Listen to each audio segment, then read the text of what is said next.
Viewers, আশা করছি সবাই ভালো আছেন। আজ আমি আপনাদের জন্য ভীষণ দারুণ একটি চাইনিজ ড্রামার গল্প নিয়ে এসেছি। এই ড্রামাটির নাম হলো ইকোস অফ দ্য সেলফ, অর্থাৎ নিজেরই প্রতিধ্বনি।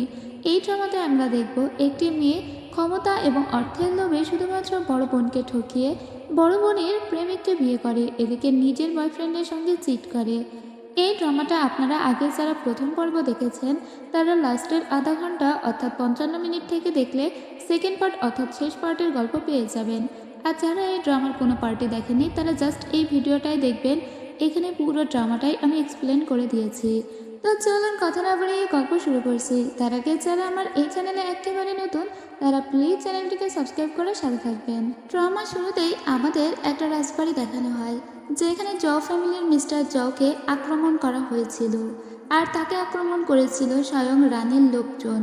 তো রানীকে বারবার মিস্টার জও বলছিল, আমি তোমার বাবা, তা সত্ত্বেও তুমি কি আমাকে মেরে ফেলতে চাও নাকি?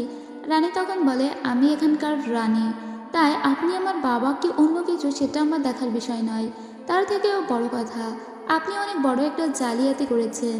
ইভেন আপনি এত এত বেশি টাকা সরিয়েছেন এখান থেকে, যার প্রমাণ এখনও আমার কাছে আছে।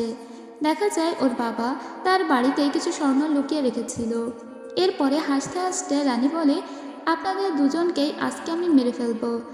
আসলে এটা ওর সৎ মা আর ওটা ওর আপন বাবা, এবং শুধু ওর এই সৎ মা এবং বাবার জন্য ওর মাকে মরে যেতে হয়েছিল।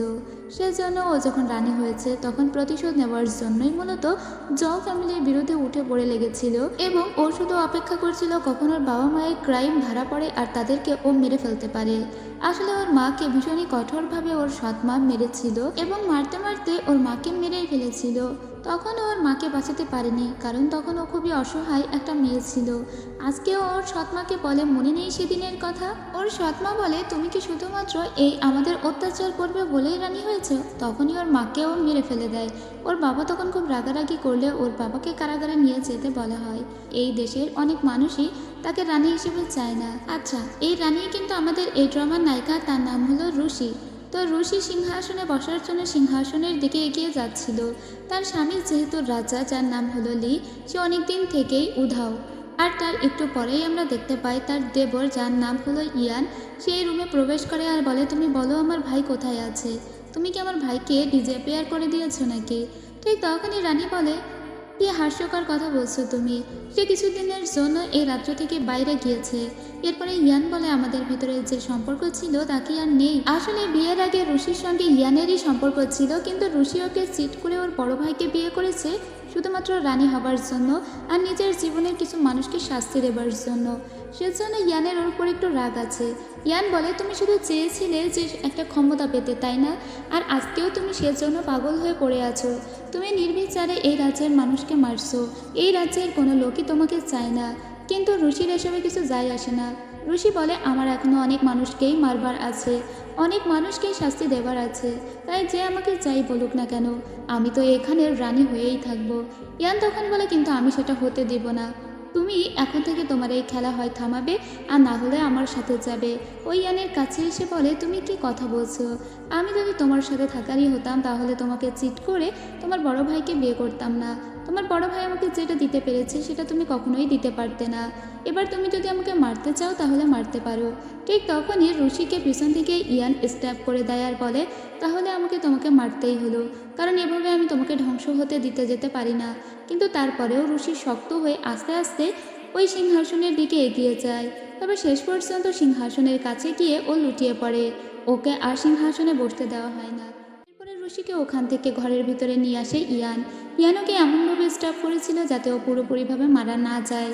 আর ওর হাতে একটা পাউচ দেখতে পাই আমরা, যেটা মূলত রুশি ইয়ানকে দিয়েছিল যখন ওদের ভিতরে একটা প্রেমের সম্পর্ক ছিল সেই সময়। আসলে তখন ও খুবই ইনোসেন্ট একটা মেয়ে ছিল, কিন্তু এখনও অনেক ক্রুয়েল হয়ে গিয়েছে। বিয়ের দিন থেকে ও পুরো পাল্টে গিয়েছে। ইয়ান ওকে বারবার বোঝানোর চেষ্টা করেছিল, কিন্তু ওকে বুঝিয়ে উঠতে পারেনি। আজকে ইয়ানের খুব খারাপ লাগছিল রুশির জন্য। রুশির যখন জ্ঞান ফেরে তখন ওই ইয়ানকে বলে, বলো তুমি আমাকে কোথায় নিয়ে এসেছো? ইয়ান তখন বলে, অলরেডি তুমি এই দেশের সমস্ত মানুষের কাছেই মৃত, তাই শুধু শুধু আমার সঙ্গে এখন এরকম করে কোনো লাভ নেই। তোমাকে আমি যেখানে নিয়ে যাব তুমি আমার সাথে সেখানেই যাবে। তুমি আজকে থেকে কোনো রানী নও, শুধুমাত্র একজন ঋষি। যদি বিশ্বাস না হয় তাহলে বাইরের দিকে তাকিয়ে দেখো, তোমার লাশ পোড়ানোর জন্য সবাই কীরকম ব্যতিব্যস্ত হয়ে আছে। ওখানে একটা আমরা মেয়েকে দেখতে পাই যাকে মূলত রানী সাজিয়ে রাখা হয়েছিল, তবে সেটা একটা সাধারণ মেয়ে ছিল যে অলরেডি মরে গিয়েছে। আর সেটার ব্যবস্থাই করেছিল ইয়ান, শুধুমাত্র ঋষিকে এই কারাগার থেকে বের করতে। মানে এই যে বদ্ধ একটা জীবন এবং ও যে এইসব রোশানলে পুড়ে মরছে, সেখান থেকে ওকে একটা সহজ জীবন দেবে বলেই ওকে অন্য জায়গায় নিয়ে যাচ্ছিল। ঠিক তখনই এখানে রাজা অর্থাৎ লি চলে আসে, যে এতদিন ধরে কোথায় হাওয়া হয়েছিল। সে হঠাৎ করেই এসে তার ভাই মানে ছোট ভাই ইয়ানকে বলে, কোথায় যাচ্ছ? আমি শুনেছি তুমি নাকি রানীকে মেরে ফেলে দিয়েছো, তো বেশ ভালো কাজ করেছো। তো এখন কেন ফিরে যাচ্ছ? তাহলে কি তুমি রানীকে কোথাও নিয়ে যাচ্ছ? লি এর কথা শোনা মাত্রই ঋষি সেখান থেকেও বাইরে বের হয়ে আসে আর বলে, আপনি ফিরে এসেছেন, দেখুন আপনার ছোট ভাই আমার সাথে কি করছে। ইয়ান তখন বলে, আমি যা করেছি ভালোই করেছি, সবার চোখে রানী অলরেডি মারা গিয়েছে, তো ভাই তাকে দিয়ে আপনার আর কোনো কাজ নেই। লি তখন বলে, কিন্তু সে দেখছি বহাল তবিয়াতে বেঁচেই আছে। আমি তো চেয়েছিলাম সে যাতে পরিপূর্ণভাবে মরে যাক, কিন্তু তুমি তো তাকে পরিপূর্ণভাবে মেরে উঠতে পারোনি, তো তাকে নিয়ে কোথায় পালাচ্ছ? আজকে ওকে আমার হাতে তুলে দাও, আজকে আমি ওকে মেরে ফেলবো। এই কথা শুনে তো ইয়ান অবাক হয়ে যায় আর বলে, তুমি না তাকে বিয়ে করেছিলে? যদি মেরেই ফেলবে তাহলে তাকে বিয়ে কেন করেছিলে? লি তখন বলে, আমি ওর বড় বোনকে ভালোবাসতাম, কিন্তু শুধুমাত্র ওর কারণে আমি ওর বড় বোনকে বিয়ে পর্যন্ত করতে পারিনি। আমি সব থেকে বেশি করে ওর মৃত্যু চেয়েছিলাম। এই সময় ওরা যখন চড়াও হয় তখন দুই ভাইয়ের ভিতরে ফাইট শুরু হয়ে যায় এবং দেখা যায় দুই ভাইয়ের ভিতরে তুমুল ফাইট শুরু হয়ে গিয়েছে এবং এতে বেশ ইনজুর্ড হয়ে গিয়েছে ইয়ানের দলের লোকেরা। ইয়ানও বেশ ইনজুর্ড হয়ে যায়। ঠিক তখনই ঋষি ওর দিকে ছুটে আসে আর এসব দৃশ্য দেখে লি বলে, তোমাদের এসব আলগা পিরিত অনেক হয়েছে। আর একবারেই ওদের দুজনকেই মেরে দেয় লি একটা ধনুক দিয়ে। ওরা দুজনে একসঙ্গে একই জায়গায় মারা যায়। কিন্তু কিছুক্ষণ পরেই অলৌকিকভাবে আবারও ঋষি বেঁচে ওঠে এবং সময়টা ফিরে যায় 3 বছর আগে, যখন ও খুবই ইনোসেন্ট একটা মেয়ে ছিল, যখন এসবের কোনো কিছুই শুরু হয়নি, ইভেন ওর বিয়েটা পর্যন্ত হয়নি। ও যখন এইভাবে বেঁচে ওঠে আবার, তখন অবাক হয়ে বলে, আমি কি আবার জীবন ফিরে পেয়েছি? আমি কোথায় দাঁড়িয়ে আছি এটা? ও একটা ব্যস্ত সড়কের মাঝখানে দাঁড়িয়েছিল। ওর এসব কি পড়া ও নিজেও অবাক হয়ে যায়, কিন্তু কিছুক্ষণ পরেই ওর সামনে আরও একটা ঋষিকে দেখতে পায়, যে দেখতে হুবহু ওর মতো ছিল এবং তাকে পিছন থেকে ডাক দিচ্ছিল এসে ইয়ান। ওই ইয়ানকে দেখে বলে, ইয়ান কাকে ডাকছে? ওই মেয়েটিকে নাকি আমাকে? যদি ওই মেয়েটিকেই ডাকবে, ও যদি ঋষি হয় তাহলে আমি কে? এই পৃথিবীতে আমি কিভাবে এলাম? ঋষি ভেবেছিল ইয়ান হেঁটে তার দিকেই আসছে, তাই সেও ইয়ানের দিকে দৌড়াতে শুরু করে। ইয়ানকে জীবিত থাকতে দেখে ওর খুবই আনন্দ হচ্ছিল, কিন্তু না, ইয়ান ওর দিকে হেঁটে আসছিল না, বরং ইয়ান যাচ্ছিল ওই যে আরেকটা অরিজিনাল ঋষি দাঁড়িয়েছিল তার দিকে, যে মেয়েটা আগে থেকেই এই পৃথিবীতে এক্সিস্ট করতো। ও তো যেহেতু আবারও পুনর্জন্ম নিয়েছে, তাই ওর রোলটা এখানে আলাদা। যাই হোক, ও এদের দুজনকে দাঁড়িয়ে দেখে আর নিজের মনে আরও একবার বলে, এই পৃথিবীতে আমি কিভাবে? দুইটা আমি তো একই সঙ্গে থাকতে পারি না, তাহলে আমার পরিচয়টা কি? এরপরে দেখা যায় ও একটা আয়না দেখতে পায়, আয়নার দিকে তাকিয়ে দেখে ওর ড্রেসআপটাও একদম ভিন্ন আর ওর মুখে একটা কাপড় বাঁধা। ঠিক তখনই ওর একজন দাসী এসে বলে, রাজকুমারী আপনি কোথায় গিয়েছিলেন? আপনাকে তো খুঁজেই পাচ্ছিলাম না। ও তখন বলে, রাজকুমারী? আসলে ওর এখনকার পরিচয় হলো রাজকুমারী ফু ওই। ও দাসিংয়ের একজন প্রিন্সেস। তো এখানে ওর বিয়ে ঠিক হয়েছে, তাই ও এই রাজ্যে এসেছে। সাথে সাথে ওর মনে পড়ে আগের জন্মে ও দাচিংয়ের ওই প্রিন্সেস সম্পর্কে পড়েছিল, যার পুরো পরিবারকেই নাকি একদিনে মেরে ফেলা হয়েছিল। তো দাচিংয়ের ওই প্রিন্সেসকেও মেরে ফেলা হয়েছিল, তবে ও দেখছি ভাগ্যক্রমে এবার বেঁচে আছে। যাই হোক, এখনই ওর মনে পড়ে যেহেতু ও 3 বছর আগে ফিরে এসেছে, এই দিনেই ওর মাকে আঘাত করা হয়েছিল আর ওর মা মারা গিয়েছিল। তাই ওর সোজা দৌড়ে জাও ফ্যামিলির দিকে যেতে থাকে, কারণ ওখানে আজকেই ওর মাকে আঘাত করা হবে। তো এখানে সত্যি সত্যিই দেখা যায় যে জাও ঋষির মাকে আঘাত করা হচ্ছিল, আর সেটা করছিল তার নিজেরই হাজব্যান্ড এবং তার সতীন। সাথে সাথেই এখানে চলে আসে প্রিন্সেস আর বলে, আমি থাকতে কেউ আপনার কোনো ক্ষতি করতে পারবে না। ওর দাসী তখন দেখায় এখানে আমার প্রিন্সেস এসেছে, তাই সে যেটা বলবে সেটাই হবে। কিন্তু ঋষির যে সৎমা দাঁড়িয়েছিল, যাকে ঋষি বড় মা বলতো, সে বলে, কিসের প্রিন্সেস আর কিসের কি? তোমরা আদৌ প্রিন্সেস কিনা তা আমরা বুঝবো কিভাবে যে এখানে তোমরা ভনিতা সাজছ না? কিন্তু তখন প্রিন্সেস বলে, এই যে যাও মানে মিস যাও সম্পর্কে সে আমার আন্টি হয়, আমি তো তাকে বাঁচাতে আসবো, এটাই স্বাভাবিক। আর আমি দাচিংয়ের একজন প্রিন্সেস। ঠিক সাথে সাথে এখানে আসল রশিদ চলে আসে। সাথে সাথে এখানে চলে এসেছিল ওর সাথে ইয়ানও। ইয়ান এখানে রাজকুমারীকে দেখে অবাক হয়ে বলে, প্রিন্সেস দাসিং আপনি এখানে? তো ও ইয়ানকে কর্নিশ করে আর বলে, হ্যাঁ আসলে আমার আন্টিকে এরা বিনা কারণে মারছিল, সেজন্য আমাকে মাঝখানে চলে আসতেই হলো। ঠিক সাথে সাথেই ওদের এবার আক্কেল হায়ার বলে, প্রিন্সেস আমরা আপনাকে ভুল বুঝেছি। মিস্টার জ বলে, আসলে আসলে রুশির মা একটা অন্যায় করেছে। সে আমাদের কোষাগার থেকে অনেক টাকা পাচার করেছে। তার বাবার বাড়ির লোকজনও এর সঙ্গে জড়িত। আর সাথে সাথে আরও একটা ফ্ল্যাশব্যাক দেখি যেখানে রুশি জানতো যে আসলে ওর মায়ের একটা হারানো বোন আছে, যেটা প্রিন্সেস দাসিংয়েরই মা। সো সেই অর্থে সত্যি সত্যি এই মহিলা মানে রুশির যে মা সেটা ওর আন্টিই হয়। তো ও এখন বলে যেহেতু আমার আন্টি হয় রুশির মা, সেহেতু আমি তার হয়ে কথা বলবো, এটাই স্বাভাবিক। আর তার থেকেও বড় কথা, আমার আন্টি কোনো কিছু চুরি করেনি, কোনো কিছু পাচার করেনি। কিন্তু রুশি তখন বলে পাচার করেছে আমার মামা বাড়ির লোকজন। এটা শুনে তো প্রিন্সেস অবাক হয়ে বলে যে কি, মামা বাড়ির লোকজন কেন পাচার করতে যাবে? তখন মিস জ এবং মিস্টার জ বলে, হ্যাঁ সত্যি সত্যিই তো, রুশির মামা বাড়ির লোকজন অর্থাৎ ওয়াং ফ্যামিলি আমাদের এই টাকা পয়সাগুলো হাতিয়ে নিয়ে বসে আছে। আর এটা রুশি নিজের মুখেই স্বীকার করেছে। তো আমার স্ত্রী তাকে তো বিনা কারণে মারছিল না। তখন প্রিন্সেস বলে, ঠিক আছে, যদি তেমন কিছু হয়েই থাকে তাহলে ইনভেস্টিগেট করা হোক। এখানে যেহেতু প্রিন্স ইয়ান উপস্থিত আছে, সে চাইলেও এই ব্যাপারটা ইনভেস্টিগেট করতে পারে। আর আমি চাই এখানে কিছুদিন থাকতে, কারণ এই শহরেই আমার বিয়ে ঠিক হয়েছে। তো এখানে আমার থাকার কোনো জায়গা নেই, আমি এই বাড়িতেই থাকবো, যেহেতু এটা আমার আন্টির বাড়ি। যাই হোক, এরপরে ওর আলাদা করে আবার ইয়ানের সঙ্গে দেখা হয়। আর সাথে সাথেই ওর মনে পড়ে আগের জন্মে ইয়ান কীভাবে মারা গিয়েছিল। ওই ইয়ানকে দেখা মাত্র আবেগ আপ্লুত হয়ে গেলেও ইয়ান ওকে দেখে কুর্নিশ করে আর বলে, প্রিন্সেস আপনি এখানে, আমার তো খুবই ইন্টারেস্টিং লাগছে ব্যাপারটা। আপনার পরিবারের না অধিকাংশ মানুষ মারা গিয়েছে, কিছু ডাকাত নাকি তাদেরকে মেরে ফেলেছে, তো আপনি কীভাবে বেঁচে গেলেন? রুশি তখন বলে যে আমি কীভাবে বেঁচে গেলাম সেটা তো বড় কথা নয়, এখানে আমার বিয়ে ঠিক হয়েছে সেজন্য আমি এসেছিলাম, সেই কারণেই বেঁচে গিয়েছি। এদিকে আসল রুশিকে দেখানো হয়, তার মা তাকে বলছিল, তুমি কেন বললে যে তোমার মামা বাড়ির লোকজন পাচার করেছে অর্থ? তুমি কি জানো যে তোমার মামা বাড়ির লোকজন এর সঙ্গে জড়িত কি জড়িত নয়? রুশি তখন বলে, অবশ্যই মামা বাড়ির লোকজন এর সঙ্গে জড়িত। তারা কখনোই তোমাকে ভালোভাবে মানুষ করেনি, ভালোভাবে ট্রিট করেনি। তো আমি চাই তাদের শাস্তি হোক, সেজন্যই আমি তাদের নামে মিথ্যা বলেছি। তার মা অনেক রেগে যায় আর বলে, তুমি ভুল করেছো। তো এরপরে আবার প্রিন্স ইয়ানকে দেখতে পায়। সে ঘুমিয়ে ঘুমিয়ে স্বপ্ন দেখছিল যে তার একটা অনেক বড় যুদ্ধ হয়েছে কারোর সঙ্গে, সেই যুদ্ধে সে মারা যাচ্ছে এবং এটা যে অরিজিনালি তার সঙ্গে হয়েছে সেটা ওর মনে নেই। তার দিকে একটি মেয়ে এগিয়ে আসছে, তবে মেয়েটির মুখ স্পষ্ট করে দেখা যাচ্ছে না এবং এই মেয়েটির মুখ সে বারবার দেখছে তবে স্পষ্ট দেখতে পাচ্ছে না। সাথে সাথে তার ঘুম ভেঙে যায় আর মনে মনে চিন্তা করে, কে এই মেয়ে? কেন এই মেয়েকে আমি কিছুদিন যাবৎ বারবার স্বপ্নে দেখছি? তার সঙ্গে আমার কিসের সম্পর্ক? এদিকে প্রিন্সেসকে দেখতে পাই, সে রুশিকে ডেকে পাঠিয়ে বলে যে তুমি তোমার মামা বাড়ির নামে অযথাই দোষ দিয়েছ। কেন? সে বলে প্রতিশোধ নেওয়ার জন্য। প্রিন্সেস বলে, কিন্তু এরকমটা করবে না। রুশি বলে, আপনি কেন আমাদের পারিবারিক ব্যাপারে এত নাক গলাচ্ছেন? ও তখন বলে, তোমার মা আমার আন্টি হয়, তাই স্বাভাবিকভাবেই আমি নাক গলাবো।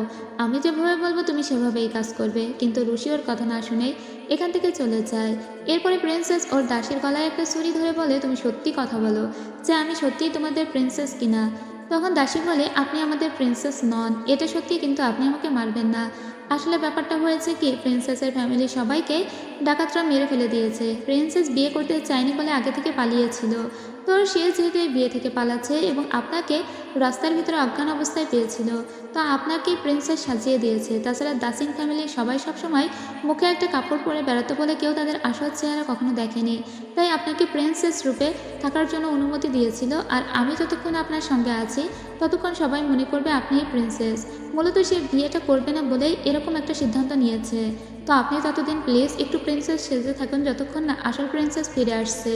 তো এবার পুরো ঘটনাটা বুঝতে পারে প্রিন্সেস মানে ফু ওই, আর বলে, ঠিক আছে, তাহলে তুমি আমার কথা শুনেই চলবে। এরপরে আবার আমরা ইয়ানকে দেখি এবং তার একমাত্র গার্ডকে দেখি। সে তার গার্ডকে বলছিল, প্রিন্সেস অফ দাসিংয়ের পরিবার কিভাবে মারা গেল তার সম্পর্কে সমস্ত খোঁজখবর নাও। যতজন মানুষ মারা গিয়েছে, কিভাবে মরেছে, সেখান থেকে ক্লু খুঁজে বের করার চেষ্টা করো। আমি প্রিন্সেসের সঙ্গে কথা বলার চেষ্টা করছি যে এই হত্যাকাণ্ডের সাথে সে কোনোভাবে জড়িত কিনা। এরপর এসে প্রিন্সেসকে এসে বলে, আপনার ফ্যামিলির সবাই মারা গিয়েছে, কিন্তু আপনার ভিতরে অনুশোচনার কোনো রকম কোনো বিন্দু পরিমাণ আমি কিছু দেখতে পাচ্ছি না। প্রিন্সেস তখন বলে, আসলে অনুশোচনা বা শোক কীভাবে দেখাতে হয় আমার জানা নেই।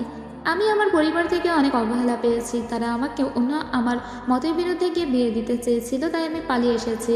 আর আমার অনুশোচনা আছে কি নেই সেটা আমি আপনাকে বলতে যাব না। এরপরে আমরা রুশির সৎ বড় বোনকে দেখতে পাই, তবে ওর বোনটা অনেক ভালো ছিল। সে তার মাকে বলছিল, মা তুমি শুধু শুধু ছোট মায়ের উপরে অনেক বেশি অত্যাচার করছো, কেন এরকমটা করছো? সে তো কোনো অন্যায় করেনি। ওর মা বলে, আমি চাই যে রাজার সঙ্গে তোমার যেন বিয়ে হয়, তার মানে ওই যে ইয়ানের ভাই তার সঙ্গে। তো তোমাকে যে সে পছন্দ করে সেটাও আমি খুব ভালো করে জানি, তাই তাড়াতাড়ি তাকে বিয়ে করার জন্য তাকে আরও বেশি ইমপ্রেস করার চেষ্টা করো। কিন্তু বড় বোন তখন বলে, কেউ যদি আমাকে ভালো না বাসে, শুধু আমাকে পেতে চায়, তাহলে তো আমি তাকে বিয়ে করব না। পরের দিন আমরা রুশিকে দেখতে পাই, তার বড় মা অর্থাৎ তার সৎমা তাকে ডেকে পাঠায় আর বলে, তুমি যদি তোমার মাকে বাঁচাতে চাও আর তোমার নানু বাড়ির পরিবারকে বাঁচাতে চাও, তাহলে তুমি আমার কথা অনুযায়ী কাজ করো। আমি একটা পয়জনিয়াস পি নিয়ে এসেছি, মানে বিষাক্ত চা। এটা যদি কোনোভাবে তুমি প্রিন্সেসকে খাইয়ে দিতে পারো এবং তাকে মেরে ফেলতে পারো, তাহলে তোমার মাকে আমি বাঁচিয়ে দেব। এখন তুমি দেখো আমার কথা অনুযায়ী কাজ করবে নাকি তোমার মাকে বাঁচাবে না। এখন তুমি কোনটা করবে সেটা ভেবে দেখো। তো রুশি তখন ওর বড় মার হাত থেকে ওই বিষাক্ত চাটা নিয়ে নেয়, কারণ ও মনে মনে অন্য একটা প্ল্যান করছে তার বড় মাকেই ভাসানোর জন্য। তার বড় মা তার মাকে দিনের পর দিন অনেক কষ্ট দিয়েছে, সেজন্যই তো ও চিন্তা করেছে যে ওই চাটা আসলে ও নিজের জন্যই বানাবে এবং ওই চা ও নিজেই পান করবে। নিজেই অসুস্থ হয়ে যখন পড়বে, দোষটা দিয়ে দেবে বড় মার উপরে। তাহলে ওর বাবা বড় মায়ের উপরে অনেক রেগে গিয়ে বড় মাকেই হয়তো বাড়ি থেকে বের করে দিবে। ওর মা তো এখন অনেক অসুস্থ, ওর মায়ের সামনে এসে এই কথাগুলো বলে যায় আর বলে, মা তুমি আমার জন্য দোয়া করো যাতে আমি ওই চাটাকে একেবারে মরে না যাই, অন্তত বেঁচে থেকে বড় মার শাস্তিটা অন্তত আমি যেন দেখে যেতে পারি। আসলে আগের জন্মে সেম কাজটা রুশি করেছিল, তাই এখন প্রিন্সেস কিন্তু এই ব্যাপারটা খুব ভালো করে জানে। এরপরে অন্ধ একটা জায়গা আমরা দেখতে পাই আর সেখানে কিছু ভিলেন লোকদের দেখতে পাই, তবে তাদের সম্পর্কে আর কিছু আমাদের দেখানো হয় না। যাই হোক, এবার 2 কাপ চা নিয়ে রুশি যাচ্ছিল ওর বড় মায়ের ওখানে। 1 কাপ ও বড় মাকে দিবে আর 1 কাপ নিচে পান করবে বলে, ঠিক তখনই ওর সামনে প্রিন্সেস আসে আর বলে, দাঁড়াও, এই চা নিয়ে কোথায় যাচ্ছ? আমি খুব ভালো করেই জানি এই চায়ের ভিতরে বিষ মেশানো আছে। একটা কাপে বিষ আছে আর একটা কাপ ভালো আছে। তুমি যাচ্ছ এটা বড় মার কাছে নিয়ে, যাতে ভালোটা বড় মাকে দিয়ে বিষাক্তটা তুমি খেয়ে অজ্ঞান হয়ে যেতে পারো আর দোষটা বড় মার উপরে দিতে পারো। আসলে তোমার বড় মা আমাকে মারার জন্য ওই চাটা দিয়েছে, তাই না? কিন্তু তুমি কি জানো, যদি তুমি এটা করো তাহলে আলটিমেটলি কারোর কোনো ক্ষতিই হবে না, বরং তুমি অসুস্থ হয়ে পড়বে। হয়তো বড় মার দোষ দিবে, কিন্তু বড় মার এখানে যে আধিপত্য তাতে বড় মায়ের কিছুই যায় আসবে না। সে তার স্বামীকে খুব ভালোভাবেই কনভিন্স করে নিবে। পরে তোমার বাবা তোমাকে গিয়ে বলবে, তোমার মা তোমাকে তোমার সাথে যা যা করেছে তা ভুলে যাও। ওটা তো তোমার বড় মাই, সৎমা হলেও তো তোমার মা, তাই নয় কি? তো এই ব্যাপারটা তুমি ভুলে যাও। আমি তোমার বড় মাকে কোনো রকমের কোনো শাস্তি দিতে পারবো না, এইসবই হবে তোমার সাথে। তাই এরকম কোনো কিছু প্ল্যান করতে হবে যাতে সাপও মরে আর লাঠিও না ভাঙে। তুমি ওই চাটা আমার কাছে দিয়ে দাও, এবং আমি এরকম একটা প্ল্যান করছি যাতে তোমার বড় মাকে ভাসাতে পারি। তো এই কথা শুনে রুশি বলে, ঠিক আছে, তাহলে আমি চাটা তোমার কাছেই দিয়ে যাচ্ছি, তুমি একটা প্ল্যান খুঁজে বের করো। আর প্রিন্সেস তো এটাই চাচ্ছিল, যাতে ওর নিজের এই সেলফটাই যেন ওর কথা শোনে। যাই হোক, এর পরদিন সকালবেলা প্রিন্সেস ডেকে পাঠায় বড় মাকে আর বলে, আমাকে রুশি সুন্দর একটা চা দিয়ে গিয়েছে, তো এই চাটা আমি একা খেতে চাই না, তাই আপনাকেও ডেকে পাঠালাম। আপনার যদি সময় থাকে তাহলে এখানে প্লিজ একটু বসুন। বড় মা তখন এসে বসে আর বলে, কি বলবে বলো। প্রিন্সেস তখন বলে, আপনার জন্য চা করেছি, এটা তো আপনাকে খেতেই হবে। কিন্তু বড় মা বারবার ইতস্তত করছিল আর বলছিল, না আমি চা খাবো না, ডাক্তার আমাকে চা খেতে বারণ করেছে। প্রিন্সেস তখন বলে, আমি দিচ্ছি, তখন তো চাটা আপনাকে খেতেই হবে। বড় মা আমতা আমতা করতে থাকলেই ধরা পড়ে যায় রাজকুমারীর কাছে। রাজকুমারী বলে, আমি খুব ভালো করেই জানতাম এই চায়ে আপনি বিষ মিশিয়ে এনেছেন, তবে ফার্দার এরকম কোনো কিছু করার চেষ্টা করলে আমি আপনার পুরো পরিবারকেই ধ্বংস করে দিব। এটা বলে ওখান থেকে চলে আসে আর সোজা প্রিন্স ইয়ানের সঙ্গে দেখা করতে চলে যায়। ওর একটাই আর্জি, আর তা হলো যেভাবেই হোক ওর যে মামার বাড়ি হং ফ্যামিলি, তার বিরুদ্ধে যে অভিযোগ উঠেছে অর্থ পাচারের, সেই কেস যেন পুনরায় রিওপেন করা হয়, আর সেটা একমাত্র প্রিন্স ইয়ান করতে পারবে। তাই ও প্রিন্স ইয়ানকে এর জন্য রিকোয়েস্ট করলে প্রিন্স ইয়ানও রাজি হয়ে যায়।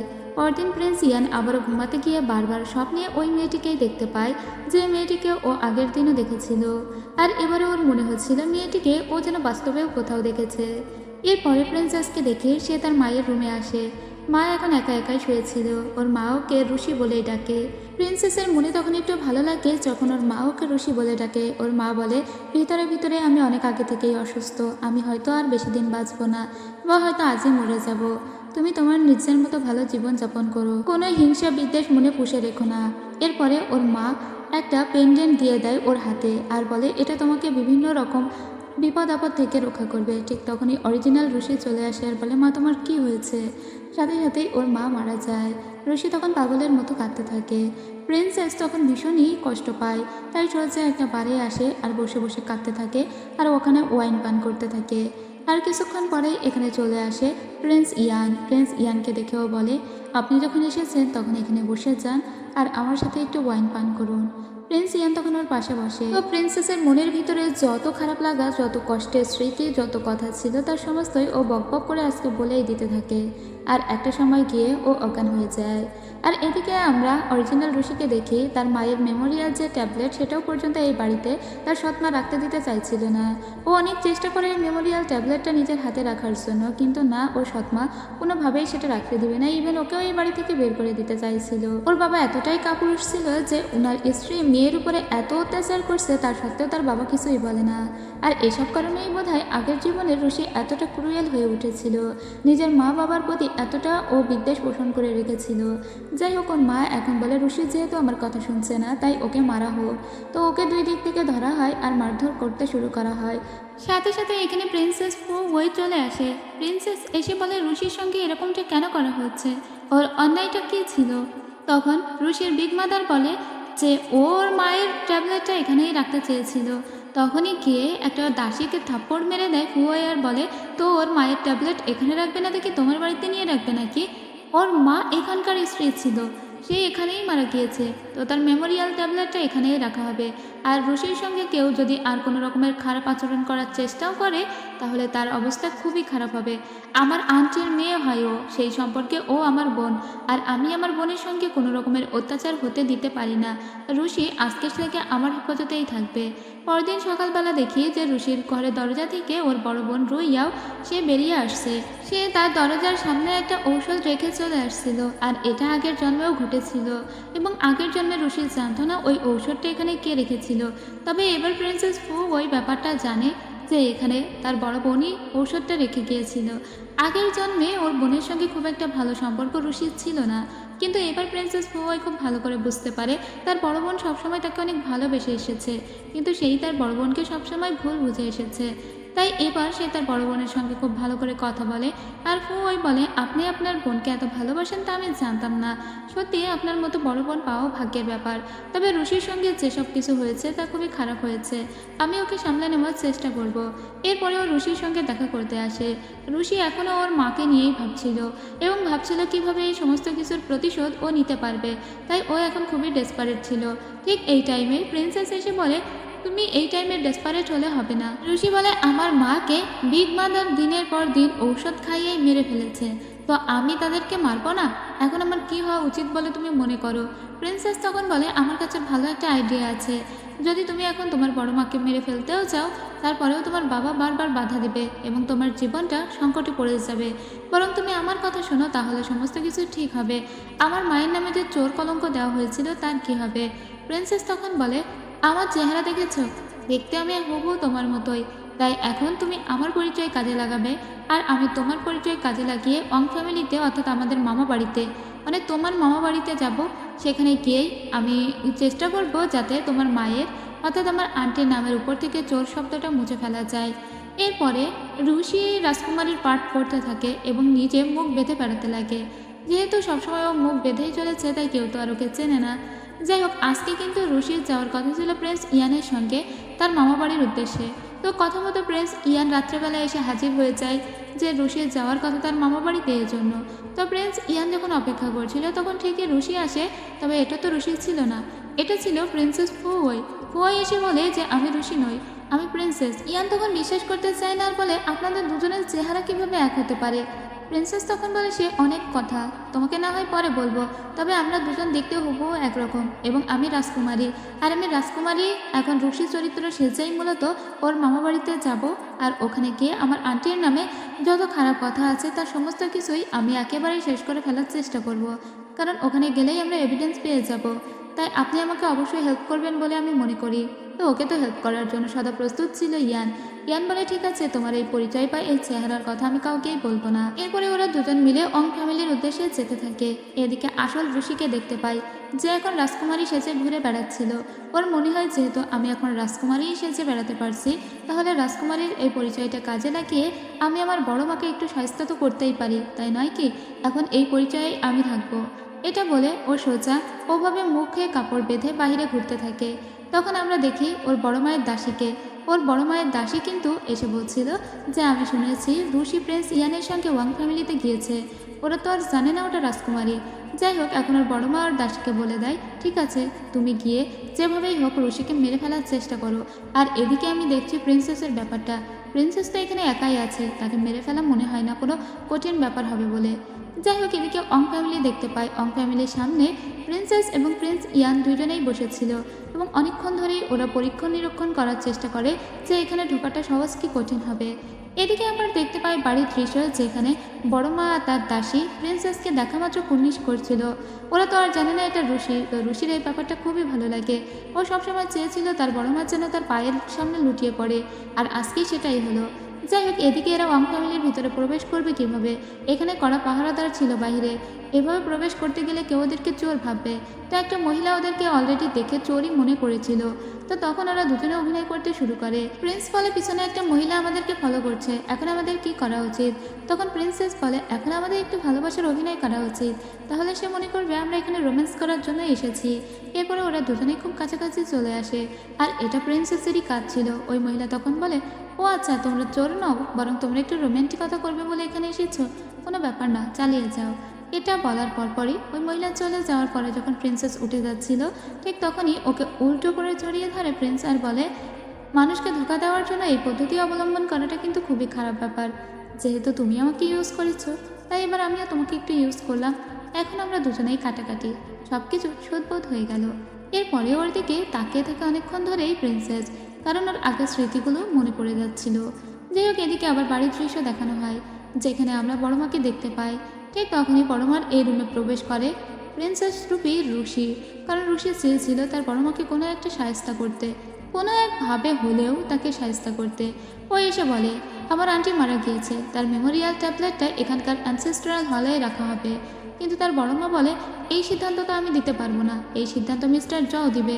তাছাড়া সে এখানকার কনকিউবাইন, তার মেমোরিয়ালটা কেন এখানে রাখা হবে? আমি এখানে তার মেমোরিয়ালটা রাখতে দিতে চাই না। এতে রুশি খুবই রেগে যায়, কারণ সে তো চায় তার মা এখানে একটা পূর্ণ স্বীকৃতি পাক। কনকিউবাইন বলে কি তার এখানে কোনো অধিকার নেই নাকি? ও তখন চড়াও হয়ে বলে তুমি সিদ্ধান্ত নেওয়ার কেউ বলে একটা থাপ্পড় মেরে দেয়। কিন্তু ওখানে ওর বড় মায়ের যে দাসী ছিল, ওই মহিলা পাল্টা একটা থাপ্পড় তখন রুশিকে মেরে দেয়। কী পরিমাণ সাহস দেখুন, যে রুশি ওরা জানে প্রিন্সেস, তার সত্ত্বেও ওকে একটা থাপ্পড় মেরে দেয়। সাথে সাথে ওর মুখ থেকে কাপড়টা উড়ে চলে যায় এবং ওরা বুঝতে পারে যে এটা রুশি এবং সে প্রিন্সেসের অভিনয় করছিল, তাই ওরা মেরে রুশিকে অজ্ঞান করে দেয়। এদিকে এদের দৃশ্য দেখতে পায়, এরা বাড়ির ভিতরে অলরেডি প্রবেশ করে গিয়েছে। ওরা একটা সিক্রেট চেম্বারের ভিতরে প্রবেশ করে।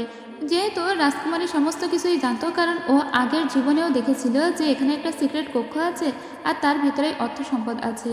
তো ওরা তার ভিতরে প্রবেশ করে, কিন্তু এখানে এসে কিছুই দেখতে পায় না। তখনই রাজকুমারী বুঝে যায় যে এখানকার সমস্ত সম্পত্তি আগে থেকেই সরিয়ে ফেলা হয়েছে। এদিকে রুশিকে দেখতে পায়, রুশিকে একটা জায়গায় আটকে রেখেছিল তার বিগ মাদার, আর বলে আজকে তোকে কে বাঁচায় আমিও দেখব। অন্যদিকে প্রিন্সেস পুয়াইকে দেখতে পাই, তারা যে কক্ষের ভিতরে ছিল ওখানে হঠাৎ করেই তাদের উপরে কারা যেন আক্রমণ শুরু করে দেয়। আর এটা ওর বড় মায়েরই লোক ছিল এবং সাথে অন্য কারাও ছিল, যাদের পরিচয় এখন আমরা জানি না। যাই হোক, এখানে প্রিন্সেস তো মরেই যাচ্ছিল, ওকে বাঁচাতে গিয়ে প্রিন্স ইয়ান ইনজুর্ড হয়ে যায়। সাথে সাথে প্রিন্সেসের মনে পড়ে আগের জীবনের কথা, যে ওর ভাই কিভাবে ওদের দুজনকেই মেরে ফেলেছিল, আর এই ভয়টাই ওকে কুড়ে কুড়ে খাচ্ছে। ওর হাতে একটা ক্রস বো ছিল, এখানে যে দুইজন এখনও বেঁচে ছিল সেই দুইজন শত্রুকে ও নিজেই ঘায়েল করে দেয়। এরপরে প্রিন্সকে নিয়ে একটা রুমের ভিতরে আসে। প্রিন্সের পিঠে যে ক্ষতটা হয়েছে সেখানে ও ড্রেসিং করিয়ে দিতে লাগে, কিন্তু ও যত প্রিন্সের কাছাকাছি আসছিল ততই ইয়ানের বারবার মনে পড়ছিল ওর আগের জন্মের কথা। কিন্তু ও এগুলোকে স্বপ্ন মনে করতো, মেয়েটার স্পষ্ট চেহারা কখনোই দেখতে পেত না। তখন ওর মনে হয় যে মেয়েটার স্বপ্ন আমি বারবার দেখি, ওই মেয়েটা বোধহয় আর কেউ নয়, প্রিন্সেস ফুওই। ও প্রিন্সেস ফুওইকে একবার সাহস করে জিজ্ঞেস করেই ফেলে যে আমাদের কি আগে কোথাও দেখা হয়েছে? প্রিন্সেস ফুওই তখন বলে আগে কোথাও দেখা হওয়ার কি কোনো চান্স আছে? আমি তো একটা ফরেন প্রিন্সেস, আমি বিদেশ থেকে আপনাদের দেশে এসেছি, তাহলে কিভাবে আগে কোথাও আমাদের দেখা হতে পারে? প্রিন্স তখন বলে, কিন্তু আমার বারবার কেন জানি মনে হয় আমি আপনাকে বারবার স্বপ্ন দেখেছি, আমি আপনাকে অনেক আগে থেকে চিনি। প্রিন্সেস তখন বলে, আপনি নিজেকে একটু সংবরণ করুন, আমার মনে হয় আপনি নিজেকে কন্ট্রোল করতে পারছেন না। ওই কথাগুলো এর জন্য বলেছিল ও চায় না ওর জন্য প্রিন্স ইয়ান আবারও মৃত্যুর পথযাত্রী হোক। ও চায় প্রিন্স ইয়ানকে এবার স্বতন্ত্র একটা জীবন দিতে, যে জীবনে প্রিন্স ইয়ান একটু সুন্দর করে যেন বাঁচতে পারে। তাই প্রিন্স ইয়ানকে বলে, আগে কখনোই আমাদের দেখা হয়নি এবং আমাদের দুজনের পথও আলাদা, তাই আপনি ভাববেন না যে আপনার প্রতি আমার কোনো ফিলিংস আছে, আর আমি চাই আপনিও আমার প্রতি কোনো রকমের কোনো ফিলিংস দেখানোর চেষ্টা করবেন না।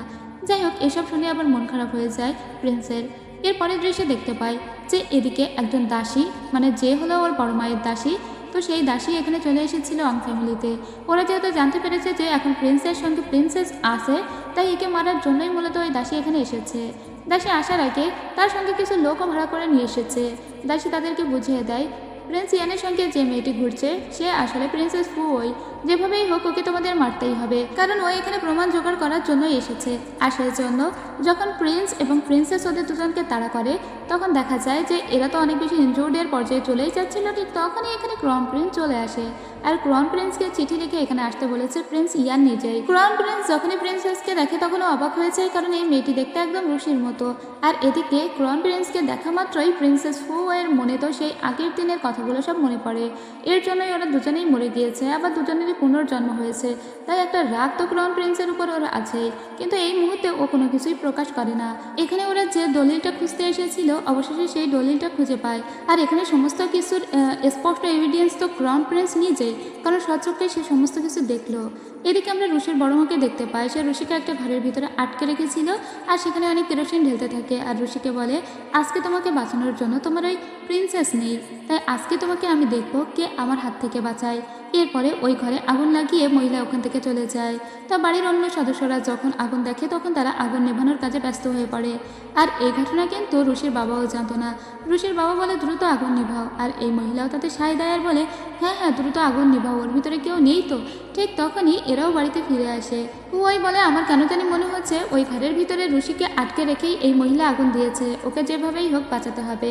কিন্তু তখনই এই মহিলা মানে রুশির বড় মা, সে যখন প্রিন্সেসকে দেখে তখন অবাক হয়ে বলে, এরা দুজন একই রকম দেখতে কিভাবে হতে পারে। অন্যদিকে ঘরের ভিতরে প্রবেশ করেছিল প্রিন্স ইয়ান, এবং প্রিন্স ইয়ান যে কোনোভাবেই হোক উদ্ধার করে বাইরে নিয়ে আসে রুশিকে। এবার রুশির বড় মা একটু ভয়ই পেয়ে যায়, যে কারণে রুশিকে নিজে যে আগুনের ভিতরে বেঁধে রেখে এসেছিল সেটা রুশি বলে দিলেই তো সব ফাঁস হয়ে যাবে। কিন্তু রুশির কথা এখানে কেউ গ্রাহ্য করে না।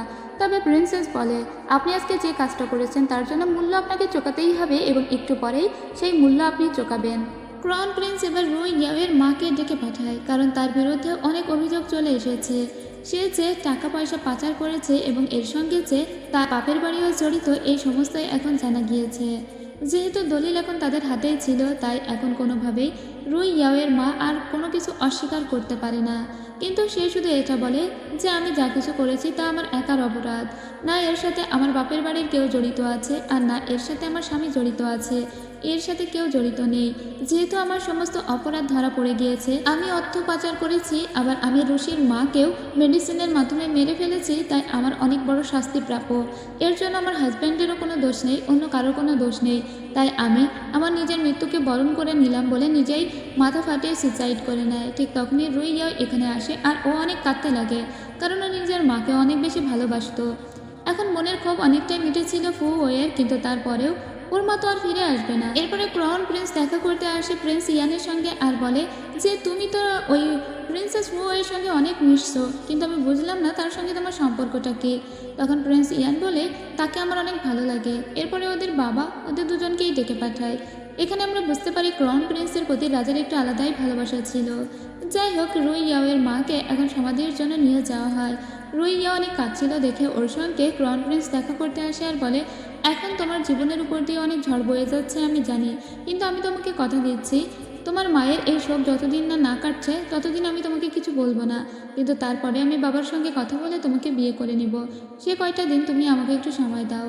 এরপরে আমরা দেখতে পাই প্রিন্স ইয়ান আবার দেখা করতে এসেছিল ফু ওয়ের সঙ্গে। তবে ফু ওই বারবার ভাবছিল যদিও প্রিন্স ইয়ানের সঙ্গে মিশে তাহলে হয়তোবা প্রিন্স ইয়ানের জীবনটা অনেক ঝুঁকিতে পড়ে যাবে। তাই যতবারই প্রিন্স ইয়ান ওর সঙ্গে কথা বলতে চাইতো ও ওকে দূরে সরিয়ে দেওয়ার চেষ্টা করতো, কিন্তু প্রিন্স ইয়ান তো ওকে ইমপ্রেস করার চেষ্টা করতেই থাকে আর ওকে সুন্দর সুন্দর কথাও বলতে লাগে, অনেক সুন্দর করে হেসে ওর সঙ্গে কথা বলতো।